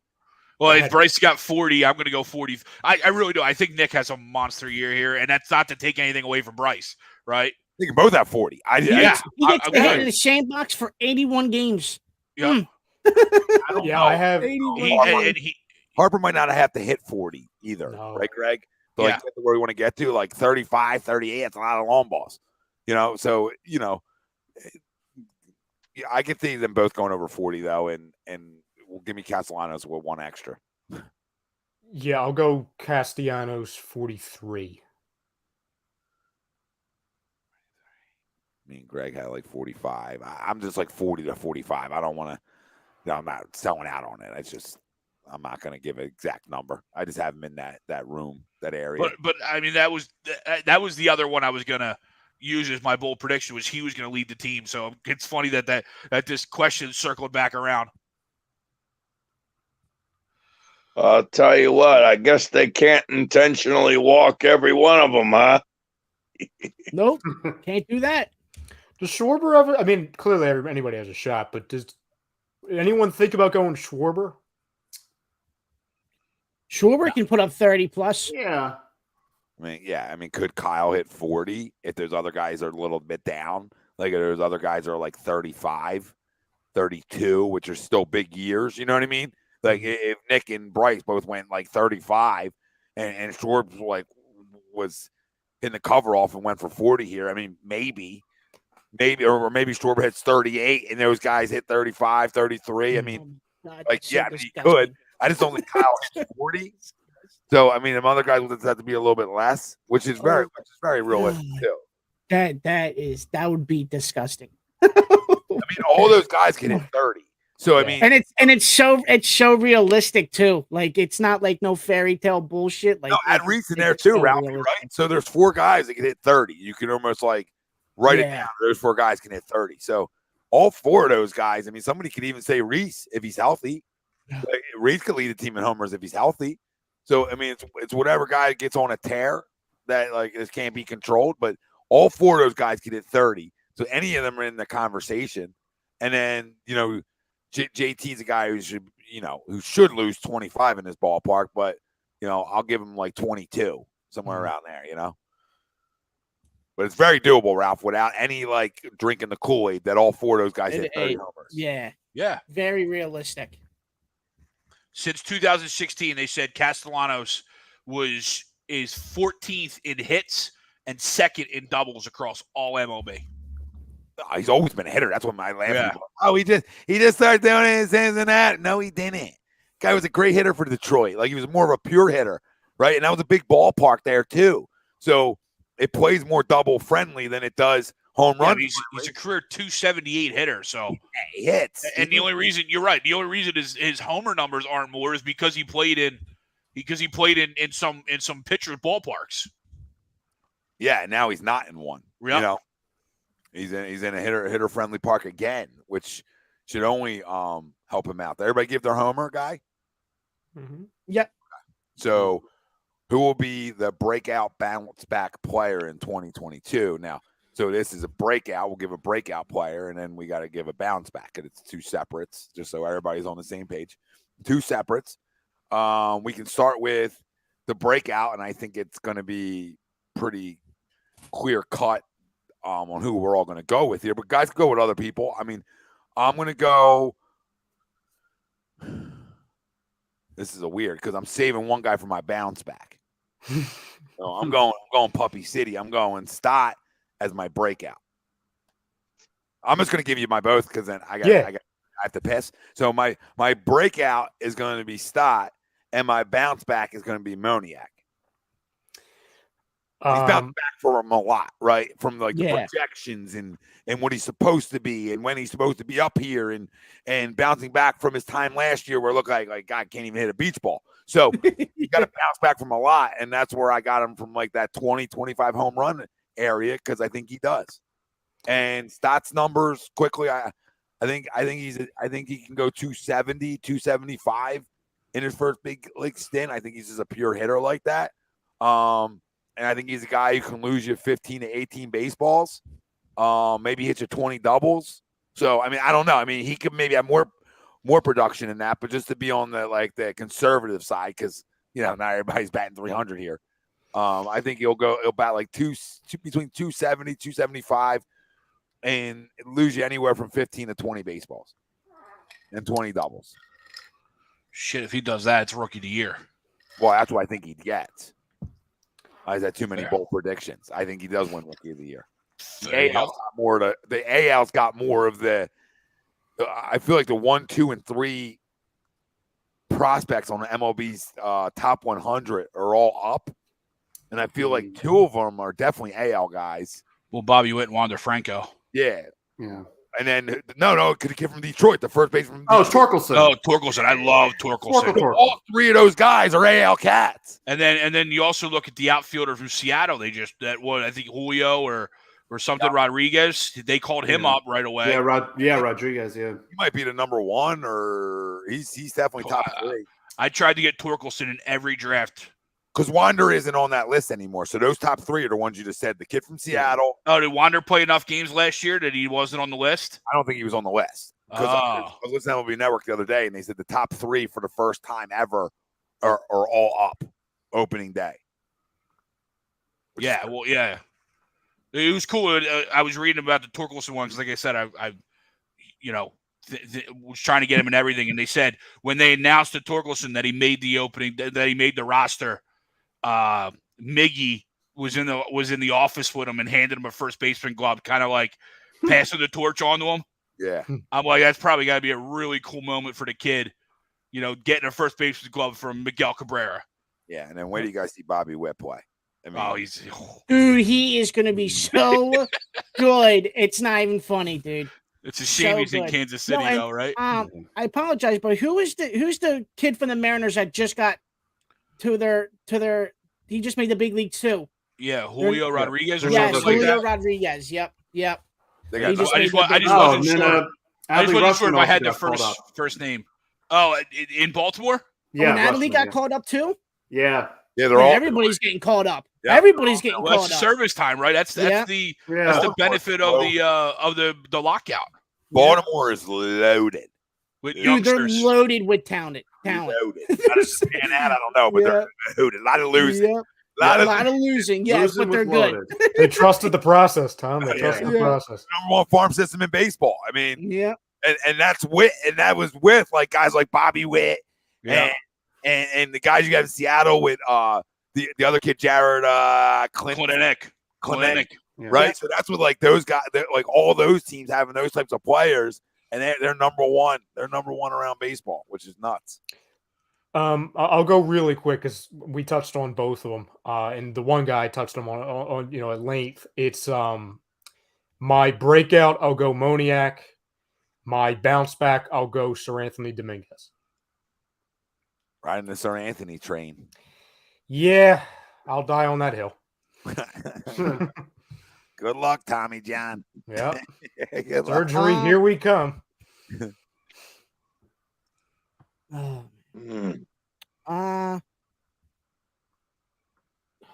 Shit. Breakout. What's the question? I'm sorry, I was away. A breakout player and a bounce back player? I mean, the breakout can be guys like Reese, Ralphie that you were talking about. Yeah, earlier. I was gonna have him more. I was gonna have him like as a bounce back. That was gonna be my bounce back. This is gonna be Reese. Because I don't know if Reese never broke out either. Yeah, he needs to get to that. No, you know what his breakout was? It was the September. It was September. Yeah. It was his first big league appearance when he went nuts, and then he did break out because he had like X amount of home runs and then started. Yeah. Babe Ruth. How can I forget? So bounce back for me would be Reese. Breakout. Let's do. You can do. Hey, Ralphie, you can do Kingery. Yeah. Oh, yeah. He's still available. Breakout. You know what? I'm gonna go a guy that's getting paid 15 mil. I'm gonna go DD. For my breakout. I'd flip him, Ralphie, if I were you. You know what? I was actually going to make Didi my bounce back player. He's like the definition of a bounce back. Well, I mean, I don't want to go like all the young players because I don't even know if Bomb's even going to be on the team coming in 2 weeks from now. No, I don't advise you to pick Bomb. You know what I mean? I'm not telling you. Ding. So like, not a bad pick though. In reality, right. Bomb. Yeah, because there's like no pressure right now. Yeah, it's kind of like just make the roster, just be there. I feel like he did, and going to get at bats. So it's so funny with his luck though too. He hit that really hard ball that just went foul today, and he was like, "I'm like, oh, did Bob go yard? No, it went foul." Just his luck. Frank, my breakout. I'm going to go Mickey Moniak, and my bounce back Didi. Noah. My bounce back, I thought, at least in my eyes, I thought he had a bad year. Aaron Nola. We need him to ring the bell and get it done. It's a great name. He's my bounce. Huh? I said that's a great name. I forgot all about him. Please don't have. Yeah, no, we need more. We need more on the lines of a sub-3 ERA instead of a goddamn 4.5. Well, he's ringing the fucking bell, Noah. If he's ringing the fucking bell, he's going to have an earned run average over 4. He's got to stay away from the bell. He's let the bell ring. At every other ballpark, the bell ringing. 0-2 bell ring. 0-2 bell ring. And I love it. Fifth inning. No, I know. You ain't wrong. He drove me nuts with a lot of 2-strike pitches that he threw. After a while, I was saying, this guy have an out pitch? What up, Ev? No, he throws it. What up, Ev? Listen, I got a chance to talk to Aaron Nola. I think Aaron Nola is like is a really down to earth guy. He's a cool dude. Yeah, and he's a good dude, and he's a guy you want to root for. And like I even hit him last year. Some of these guys know this. Was like, who would you rather throw to, JT or Nap? And he's like, my brother, and that was his answer, and that's a great answer. But in reality, like, I feel like Nap was more his guy. I think he pitched better with Nap, but that has no reason or holds no weight on why you're not successful in September. So to all that of him being a great guy, and that's all well and good, right? But you're also paid as an ace in this league, and it's time you got back to it. Because there was a period of time where he was in the Cy Young conversation 3 years ago, right? Like where he was putting up, numbers in the second half of the year that were comparable to the best pitchers in the league. So it's there. And I think, and I'll say it again, and Greg, go ahead. But I think it's as simple as he fell in love with his curveball 0-2. I've never seen a guy get his curveball hit for more home runs when his changeup is his better pitch. That's the thing. Right. Like somebody made him fall in love with the fucking curveball. His fastball changeup combo is what got him to where he got to. Right, this is what I'm talking about. Like certain things get to you where you get to, and I think because he's such a good guy, somebody brought the curveball in too much. And I don't know who that was. I don't know what pitching guy put the curveball in his head. If you know his pitches and you followed his journey, that his fastball changeup is sick. Because his changeup looks just like his fastball. That's the difference. To me, I can almost tip his curveball, and I ain't even hitting, and I'm not even that smart. And I feel like I can tip when his curveball's coming. Because he almost throws it like he doesn't even think about it. Like, 0-2, hey, let's spin it up. Boom. Second deck. It's like whoever's calling the pitch is like, it's a curveball count. Like, what? Like, dude, throw your changeup. Listen, I would venture to guess that his changeup percentage was higher in 2019 than his curveball percentage. And if I had to venture to guess, his curveball percentage was higher this past year than his changeup percentage. I don't know neither to be factual. I'm just guessing from my eyes. Tom, I agree 100%. So that's a bounce back guy. And as far as breaking out, I don't know. I'm sure someone already stole it, but I'll go Bryson Stott. Yeah, it's not a steal. It's fact. Like, Yeah. I thought it'd be clean sweep with Mr. Stott down the board. Greg? Yeah, I think he's going to have a big year. Breakout, I'm going to go bounce back. I'm going to go Zach Eflin, coming off an injury, and also he was off an injury. Well, no, and also an up and down season, right? You know what I mean? Yeah, but what's he bouncing back to? Can he win 12 games? Has he done that? No. I'm just saying, I'm not trying to create a longer show than I need to be. I'm just trying to create. So I'm just trying to figure I another love name. his style, but it's I a good pick another name. That I has like that. But But what's he bouncing back to? I mean, that's more of a JT spot than out of you. Consistency. He's been anything but. But what consistency has he ever had? No, you're all fair. All fair. I like that. I thought he was going to be really good, but it's a Jekyll and Hyde, and there's more Jekyll. No, a lot of Jekyll. Now, I revert back, Didi. I'm sorry, I didn't want to do that. No, but you're absolutely right, and I didn't even really think about it. I'm like, yeah, bounce back, Zach Eflin. But then you're right. What has he ever been other than just captain? Inconsistent, right? You get the first half 2 years ago, and at the All-Star break, he's at MLB Network because he's leading the league in wins or something like that, right? Him and Nola are at MLB Network, and they're getting blown all over the place. And second half of the year, he sucked. Yeah, and maybe that was injury related, right? But can he be good? I agree. I really hope he can. He's got the stuff to be good. He does. And then bounce or breakout. I'm as I said, it's going to tie into my bold prediction. I think Ranger wins 12 to 15 games. So I mean, I think he's the breakout from the rotation. He's the breakout guy. Ranger and Sir Anthony go out tonight. I love it.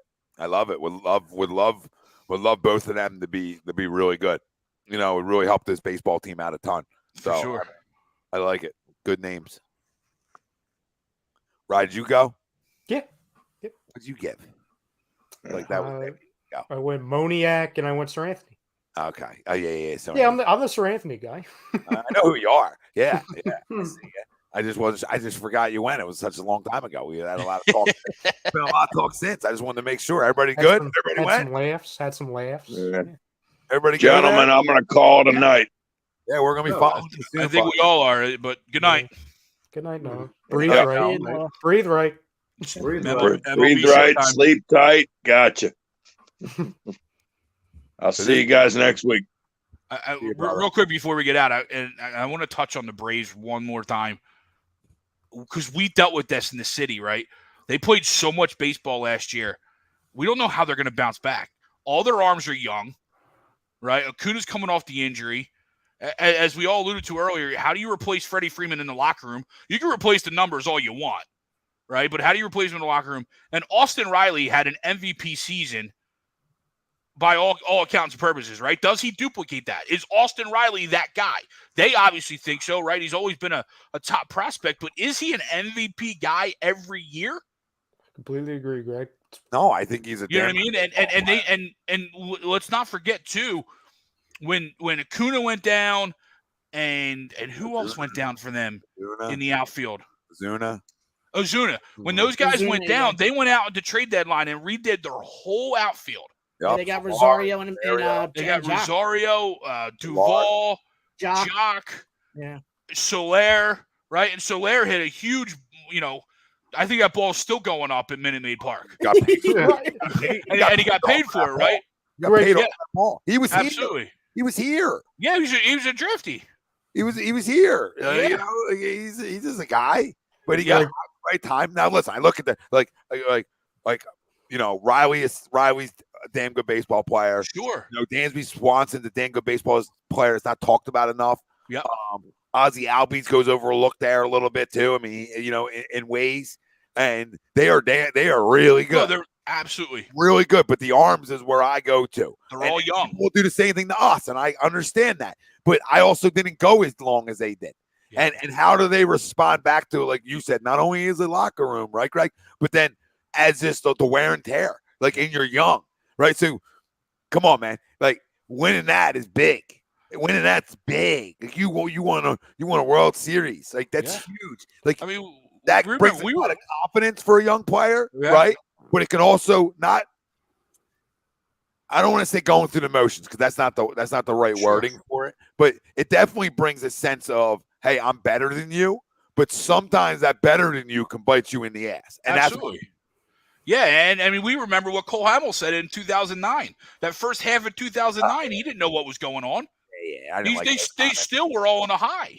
Yeah. Nobody and I didn't like those comments one bit. No, there's no as we shouldn't, right? You got a fucking car. I watched you get a car. You got a car after the NLCS. I mean, my goodness gracious, and the World Series.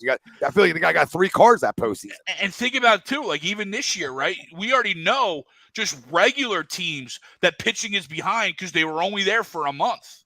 Yep. Now you're talking about the Braves, who and the Astros. I mean, they were there through October and November, and now they come back and they're only there a month. They're also going to be very behind. So that's it. I just wanted to touch on that. How do we see the division taken out? How's it gonna fall? Phillies, Braves, Mets, Washington, Miami. Agreed. Do you see the Braves and Phils being within like a game or two of each other, or do you think the Phils win by 3 or more? As it being 3 or more? Yeah, 3. yeah. Like, do you think it's gonna come down to like one game, or do you see us winning the division by, it's clinched? I'll say 3 or more then. I'll go that side. Like, I think the Braves are like an 88 win team, 89 win team. I think that's where they are. That's where they sort of were last year. So, if you got 90, if you got 93, then there you go. Yeah, I think they're good. Now the X factor is who are the New York fucking Mets. I don't know. Mm-hmm. Nor do I think the Mets know. They spent a lot of money. A lot of question marks with them still. A lot of question marks. DeGrom's older, man. Scherzer's older. Like, and I'll trust those dudes with the ball all day. Like, I'll trust 90% of those guys over 90% of the league, right?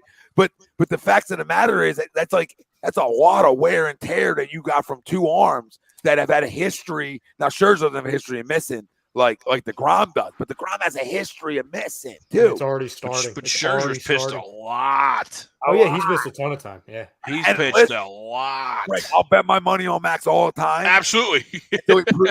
do it anymore, but like their lineup's good, right? I'm gonna be clear about that. Their lineup is good.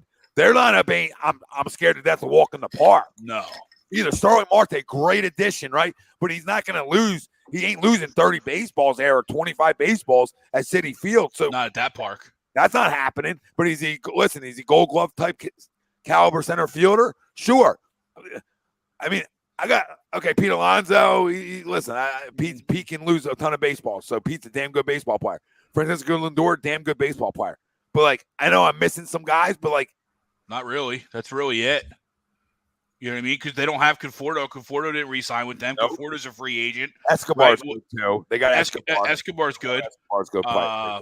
Brandon Nimmo, James At McCann. the end of the day, I think the Dominic Mets are gonna. Smith. I think they're gonna die with the pitching. Jeff Live- McNeil. live- I mean, live- Jeff live and McNeil's die a with tough the at pitching. bat. They didn't Right. re-sign Baez, right? They didn't re-sign. No, he's with the He's in Tigers. Detroit. He's with the Tigers. They're the third team, Yeah. in my opinion, because listen, their bullpen's supposed to be really good. I mean, Edwin Diaz is good, but like, it's the Mets. I mean, they've underachieved when they've done this. So I'm not saying that always works out that way, but they need Francisco Lindor, Cleveland, if they want to try to win this division. And I think he has a monster year. I really do. I think he figures some things out, and because the second half he calmed down.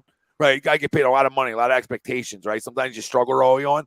But again, you go from Cleveland to New York too. Yeah, and he calmed down. I calmed down and hit and I started to talk got hot the second half of the year.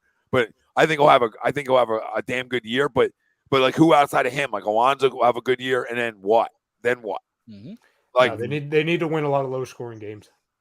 And do they have the arms without those two guys to do that? No. Taijuan Walker, he's solid. Carrasco, he'll be hurt in 3 weeks too. So I mean, that's the thing, they are who they are. You know what I'm saying? You've got a lot of wear and tear on Scherzer. When he's very like. But again, like, our issue with the Mets isn't that it's a lack of talent, at least pitching. It's that they need to be something they haven't been, or at least their main guys is that they have to be on the damn field. Well, how about it's already starting. It's already starting again. How about this? Even if those guys are pitching, right? Like, am I worried a little bit about the Mets? Sure, but I'll say this: if I have a lineup of guys that flat out grind out at bats, right? I'm getting you out in the fifth, and let me see how your bullpen fares tonight. Even if you're DeGrom or Scherzer, like, I'm gonna grind you.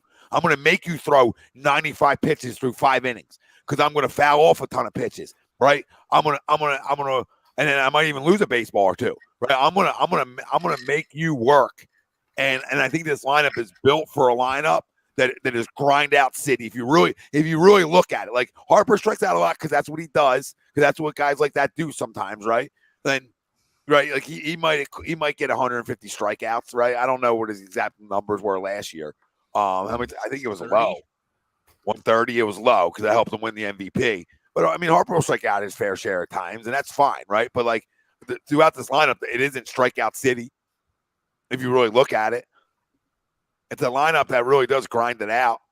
So 134. 134. That's not bad for a fucking power hitter, right? Because not bad at all. We've dealt with 180s and high numbers. But I'll say this: Castellanos, doesn't strike out a ton.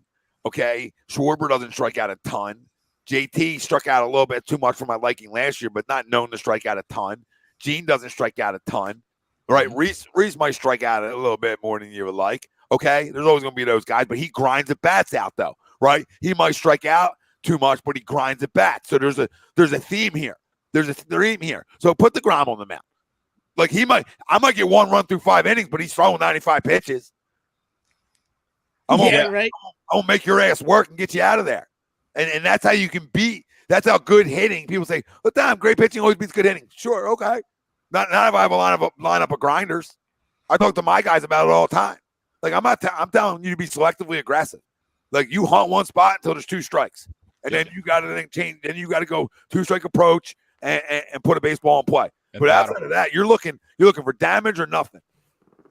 Because if I don't swing at that pitch, because it's not my MLB The Show's out, right, Ralphie? If it's not my red zone, and I lay off of that pitch, and even if it's called a strike, fine.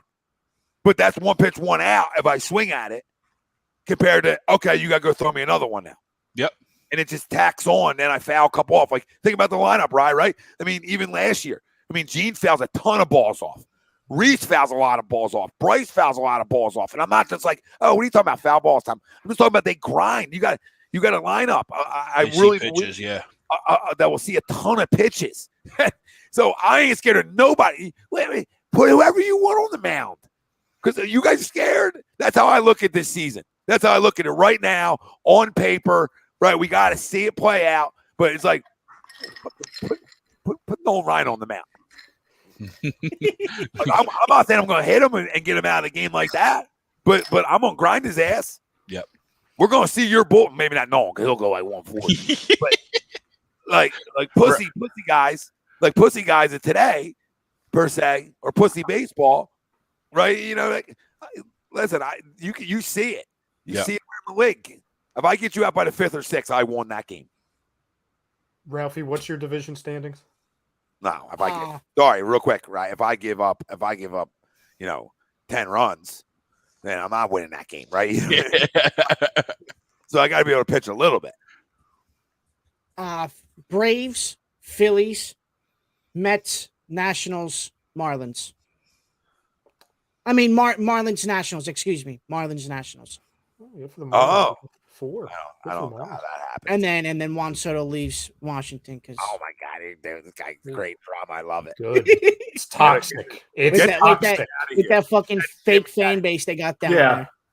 Get me out of here, Juan. I would plunk Juan every time. Like every game against Washington, I think I've said it to Greg before. I would just constantly plunk him. They're like, you're not going to hit all of them. You can have first. I'll face the freaking guy who stinks behind you. I don't even care. Yep. I'll take Juan. I'll take Juan right here. Yeah. I'll take him. I can't stand him, but I'll take him. Yeah, he's a guy that you hate if he's not playing for you. And then when he goes and bats 310 and loses 40 baseballs, you're like, I love this guy. Yeah. Like, when you play against him, you want to plunk him. No, for sure. Yeah, he's a future Yankee. I can smell it. Yeah, he's future big market. I'll go real quick just so the top row's done. I'll go Phils. I'll go Braves, Mets, Nats, Marlins. Yeah, we're chalk talk, me and you, right? Yeah, I'm right there. Oh, nice. No, that's not nice. That's not good. I'm trying not to bring this juju in. You know what I mean? I'm just saying, like, oh, yeah, it's great, Greg. Like, John trying to act like that he even does that. Like, he's even Uncle Mush. So I'm just like, I'm rolling through tonight, if you notice. I'm not blinked at all. Like, not blinked. I'm blinking. My eyes are closed. That's how much I'm blinking. My eyes are they're friggin' shut. I'm still. Go ahead, Frank. I'm so sorry, Frank. I'm still struggling from that read earlier. You know what I mean? Like, I'm still struggling.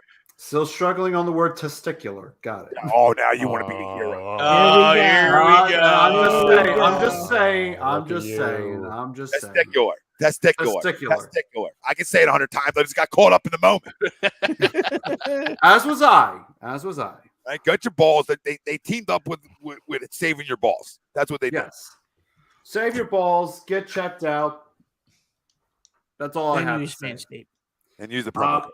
Yeah, and use the promo code. Not at your doctor, but for Manscaped. Right. All right, go ahead, Rank. Let's see. I'm gonna go as of right now, as the roster stands. I'm gonna go Braves 1, Phillies 2, Mets 3, Nats 4, Marlins 5. So you know what's interesting? Nobody had the Mets 2. Nobody had the Mets 1. That could be our hatred for the Mets. I just think they're gonna live and die by their pitching. I can't. I'm sorry. I can't. That's what I'm saying. Like, it just hit me. Like, I read it once before I came on, and I was fine. I was like, oh, yeah, I'm good with this. And then it's like, oh, my God, this is not my first rodeo. And then I got, whoa. I canned it. I said, that's it. I am never reading that again. Like, stop it. I'm never reading that again. I'm not saying testicular 5,000 times. You're a natural at it now, though. You got testicular. Testicular. You know what I mean? Oh, should I do the read? While you're hot. I swear, by the time by the end of the show, we're probably going to do like Sesame Street reads. The word of the day is testicular. Come, at the start of spring also brings the markets. Testicular. See, as soon as you, I feel like I got it, but as soon as you start like adding things in before, testicular is when it becomes an issue. So, like, on the surface, it's fine. It's an easy word to fucking get out. They didn't put you in a good position to succeed. It's their fault. No. Listen, it's testicular cancer. Testicular cancer. I'm not laughing about the testicular cancer. I'm laughing about the testicular. This is a whole. But yeah, they teamed up. So do the read. I've got some background music. Yes, Hills, the word is allowed. We just cannot show them except that they're health diagrams. We're good. Teamed up. was Testicular Cancer Awareness Month, and Manscaped is partnered with Testicular Cancer Society to bring awareness to testicular cancer, men's health, and an early cancer detection. Manscaped is committed to raising awareness for the most common form of cancer in men ages 15 to 35 and giving support for fighters, survivors, and families impacted by testicular cancer as part of their We Save Balls initiative. Get 20% off and free shipping with the code A2D at manscaped.com. It's time to throw out your old hygiene habits and upgrade your life. Really carried it after that, but then they tossed you another one. You know what I mean? There was like another one on the plate, another testicular. I thought I didn't see that one coming in the read. Like I didn't see it. You know what I mean? You're like, you know what's coming up? I didn't see that last one. That last one hung like a that last one hung like a Noah curveball. Oh my God. And yes, Ryan, it is Autism Month, and you know, I'm still stuck on this other read, but there's another one. No, the Manscaped. I'm scared to look at the other ones. I was gonna say, did they put it in two? No, listen, go get your prostate exams. I want to make everybody clear. Like I'm all for it. Just the testicular. It's there. Yeah. It's right on my tongue. Yes.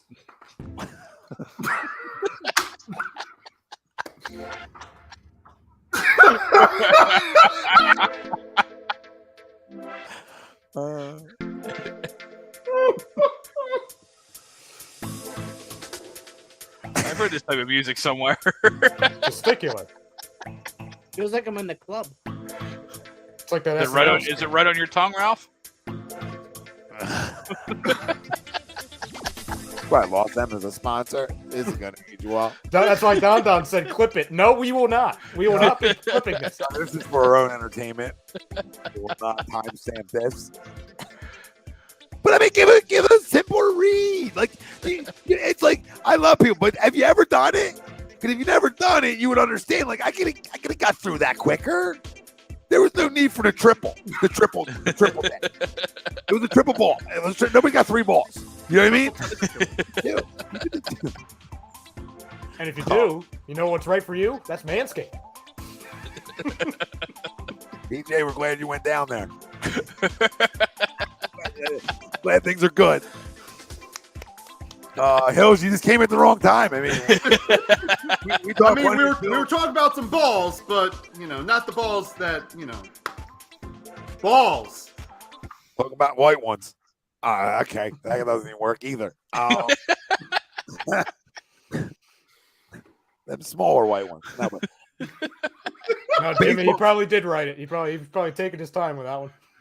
Great day is tomorrow, though, and that's opening day. Love it. Before we get out of here, and it's a great time of the year, and it just there's something around it. And like I said earlier, I don't care if you don't watch 9 innings. That's what baseball's set up for. Baseball's a game you can watch the first 2 or 3. You get out 4, 5, 6, and you're back 7, 8, 9. Like you know what I mean? That's the kind of sport it's set up to, almost like basketball in a way. That hey, maybe it's over early, right? Watch it. Maybe it's early or over early, but. There's a lot of games that come down to the 7th, 8th inning. So, can I just want to not to prolong the show, extend the show, but I asked Ralphie this question, and I want to get everybody's thought on it real quick. Because opening day is tomorrow and Phillies is obviously Friday. When you go to the ballpark, what's your go-to food item? Like that you already had planned. Okay, go to the seats, and then I'm going to blank. I'm going to get blank. It's two hot dogs and a pretzel at minimum. Double. Gotcha. Double dog. Yeah, I'm not like chicken fingers and fries with honey mustard. Like I'm not like one of those big, huge eaters at games. Just like give me some hot dogs and I'm good to go. Yeah. Ketchup? Any dipping? No, he's just regular. No, I can go raw dog. I'll go raw dog.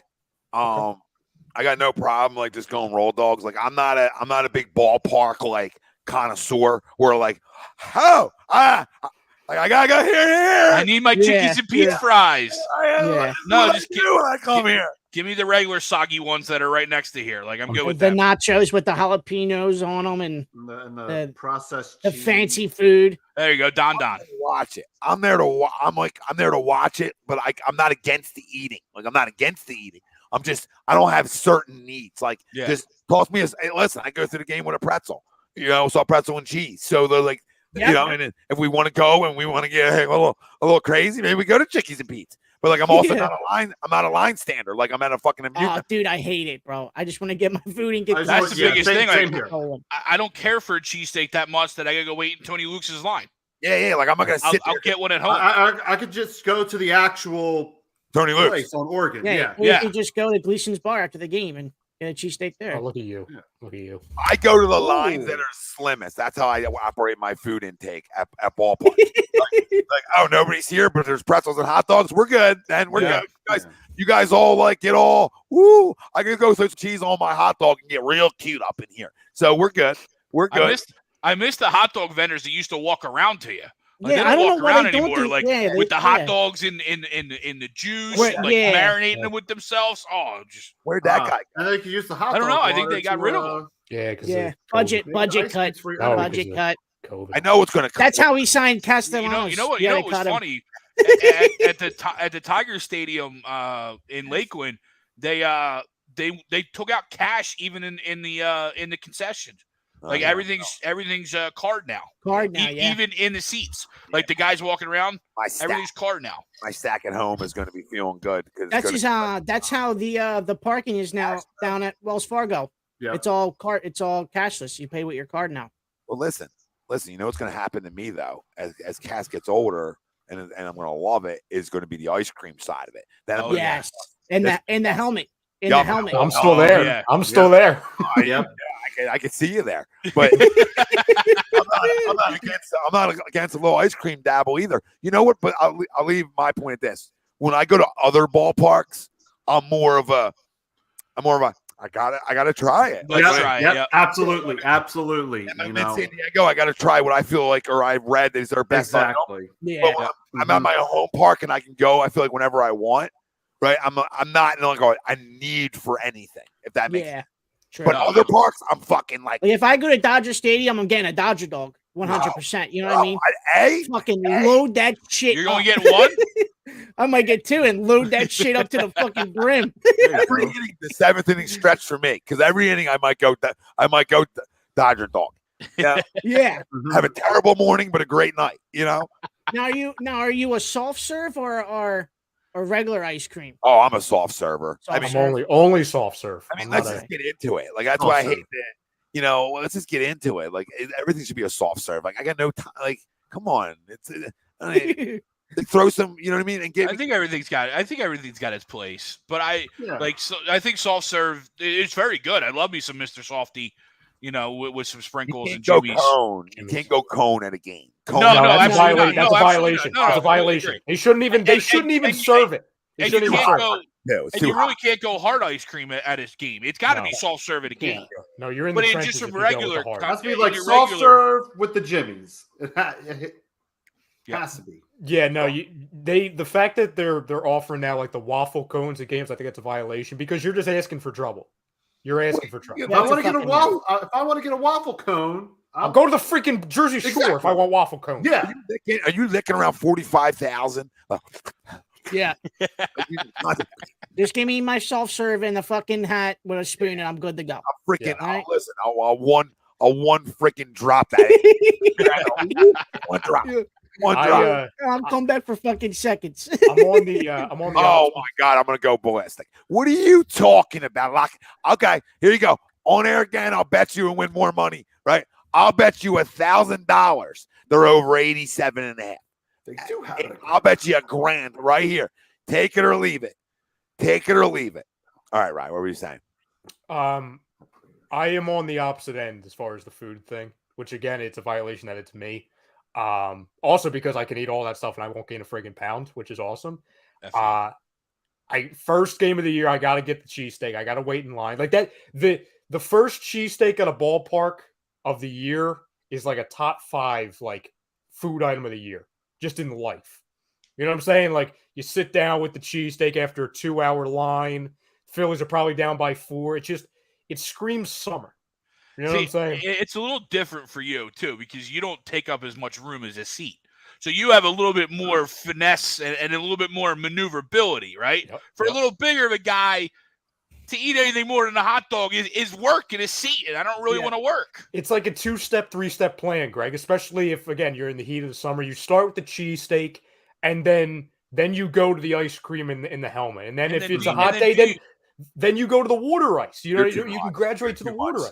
Do you trust a cheesesteak? Like I don't. Do I really do I really want my insides dealing with a cheesesteak at a ballpark? Because then that gets really, really dicey. When I can just wait to get home and then I'm free game. But see, I'm invincible. That doesn't do anything to me. You know what I'm saying? Yeah. See, a hot dog. I'm good with a hot dog. Yeah, I'm not a line guy in my own park.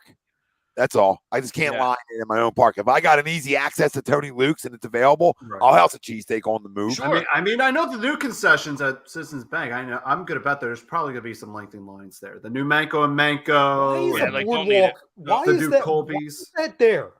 Is that a violation to anybody? No, I don't care. A boardwalk attraction at a Phillies game? I don't care. None of this stuff bothers me. You know what I mean? I'm there for the ball. I'm there for the ball. Whatever the fuck you want to do around the park, enjoy yourselves. Right. Yeah. If you want to hang out with the Fanatic, hang out with the Fanatic. If you want to hang out with the Galapagos gang, hang out with the Galapagos gang. I'm not standing in a Mac and Mangoes line that's down Oregon Ave. All right. You know what I mean? Like that's all the way down Oregon Ave. Okay. I'm not standing in that line because that's what that line's going to be. It's going to be worse than the boardwalk. It's worse than the boardwalk in the summertime. You might have 20K in line at one point just for a fucking slice. That's why as soon as I get through the gates, I'm booking right to it. Booking. We will overrate pizza. Like, you know what I mean? Yeah, I agree. And same thing with like the I'm chicken gonna do a pizza fries. score. Like I can never be that guy who does a pizza score. Like they all taste the same. Well, the chickens and pizza I do think is way overrated, especially at a game, because they go heavy with the seasoning. Like nobody wants it. Yeah, like then you got to get 5 drinks. I'm not doing this. And then you got to get extra cheese. So you got to pay for extra cheese. And then you get the fault. Then you get the defective cups, and one's gonna spill. You know what I'm saying? And then you need like 700 napkins. Right. To collect up the seasoning. I mean, I love Chickies fries, but I want to get them at the ballpark. I have. It was cool. Definitely have. We all have. We all have had them, but the ones at the restaurants are far better than. Oh, and that's everything, right? Like Tony Luke's at the ballpark isn't good as Tony Luke.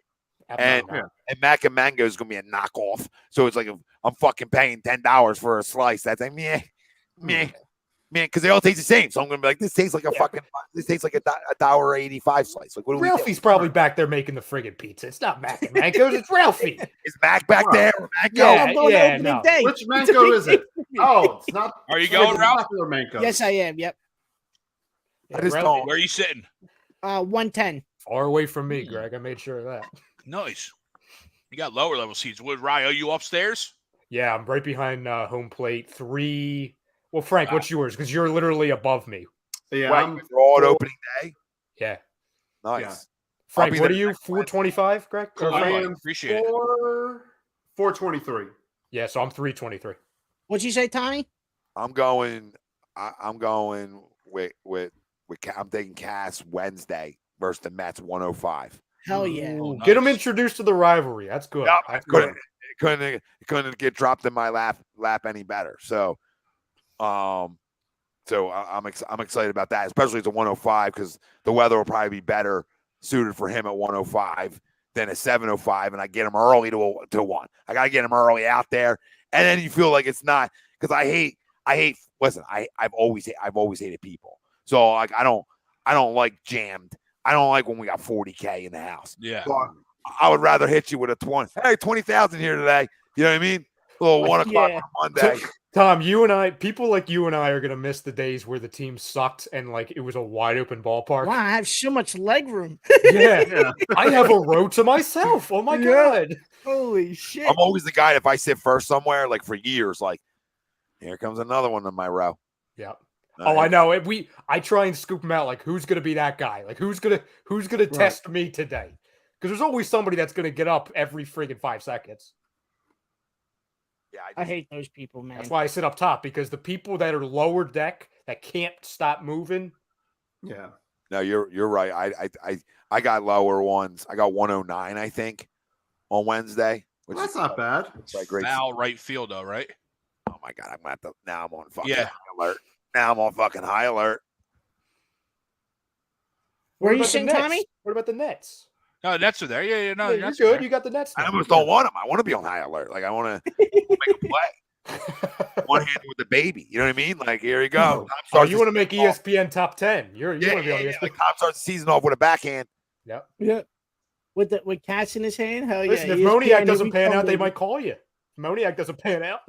My luck will go off my hand off his fucking forehead. You said 109? Yeah, so. Tom, you'll be reenacting fever pitch. For Drew Barrymore slumped over in the chair. You're like right down the first base line. There's good seats. Let me go check them. Let me check. Let me confirm now because you're on looking. You're looking.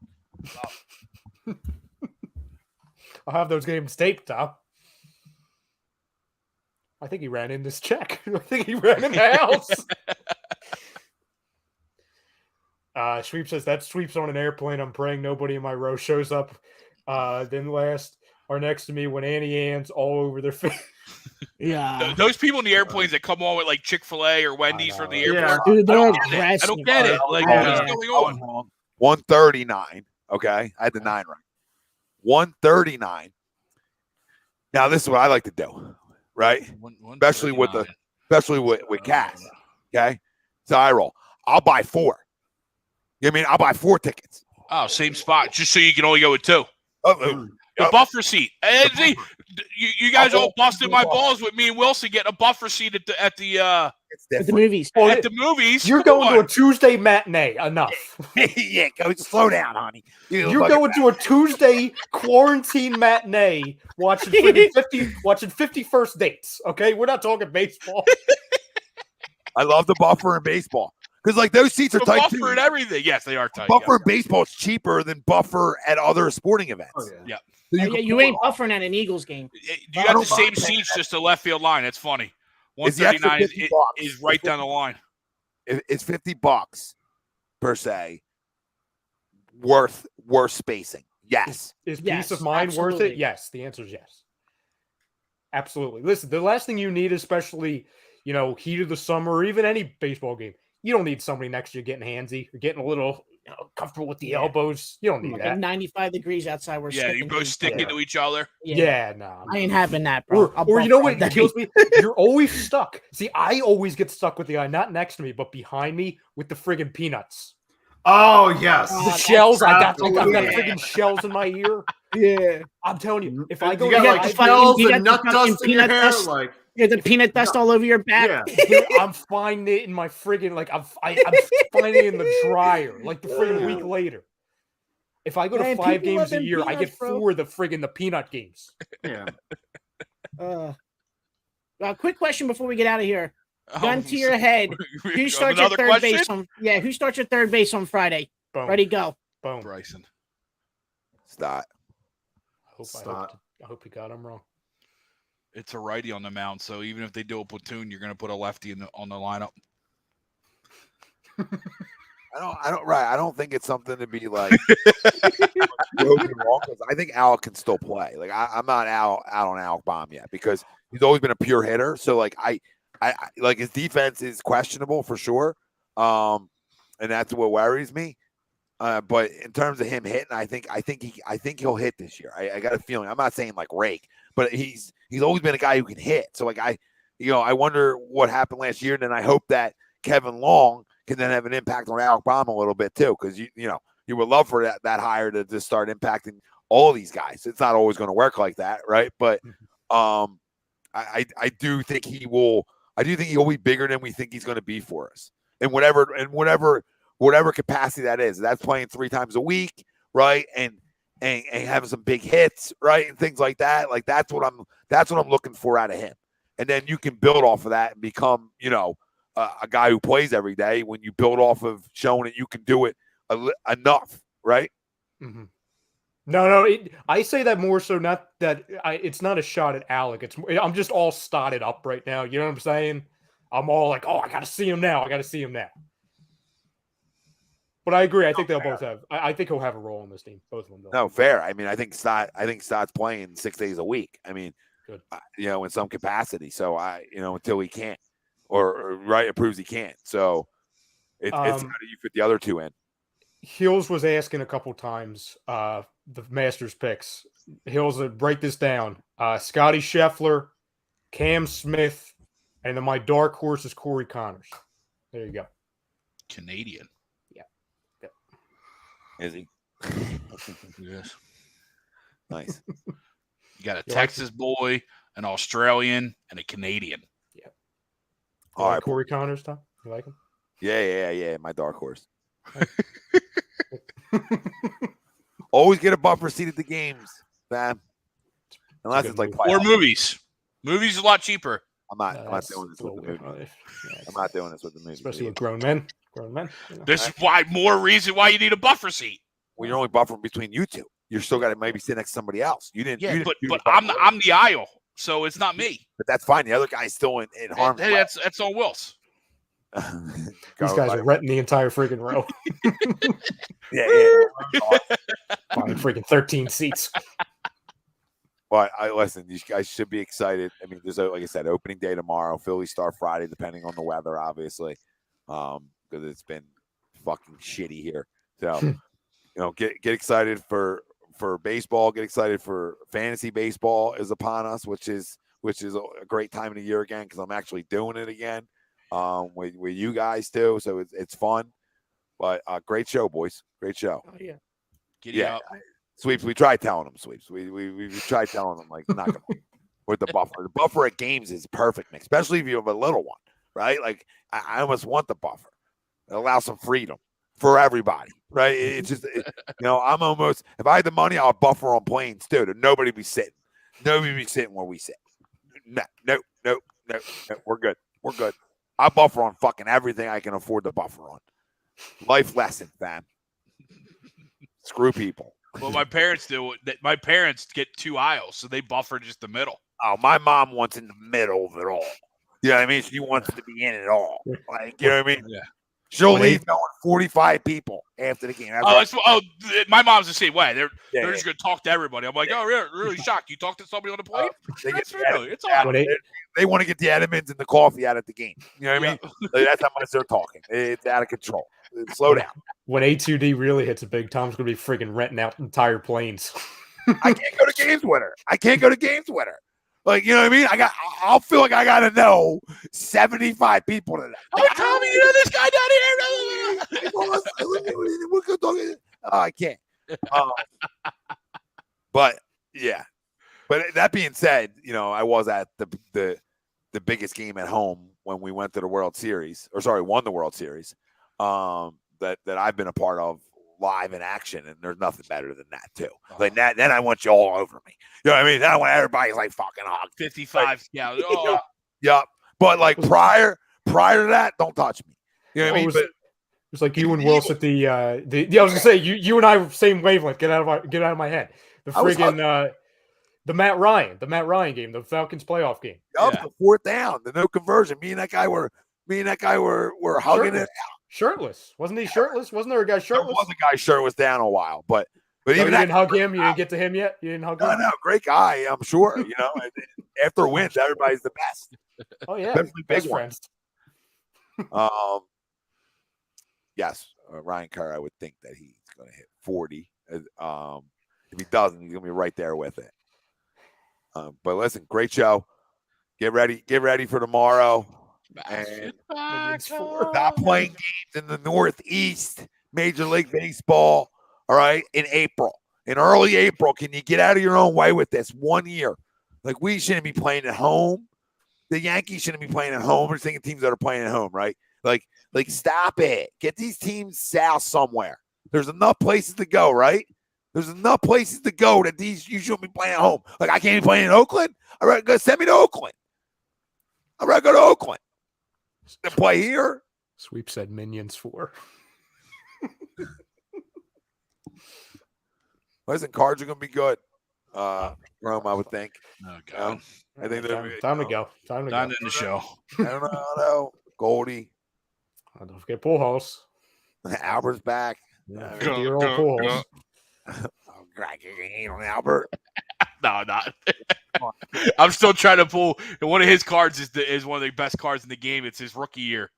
You can pull his Albert Pujols rookie year Albert, where he's still playing third base. Wow. Move your feet, Albert. All right, boys. So tomorrow night, we have Birds of a Feather here and Sixers post game. So make sure, and we have shows every Pro Fan Talk. Oh, Pro Fan Talk. Sorry. It's past. It's 12, officially past 12:30. So, great show. We were brought to you by BetUS, and BetUS is a leading online sports book. They've been in the market for over 25 years. You can bet anywhere in the U.S. on everything. Use the link pinned right in our comment section over on YouTube and in our description on Facebook for 125% sign-up bonus. That's BetUS, and 125% sign-up bonus is pinned right in our comments on YouTube and in our description on Facebook. Boys, ton of fun. Great to talk baseball. Go Phil. Ring the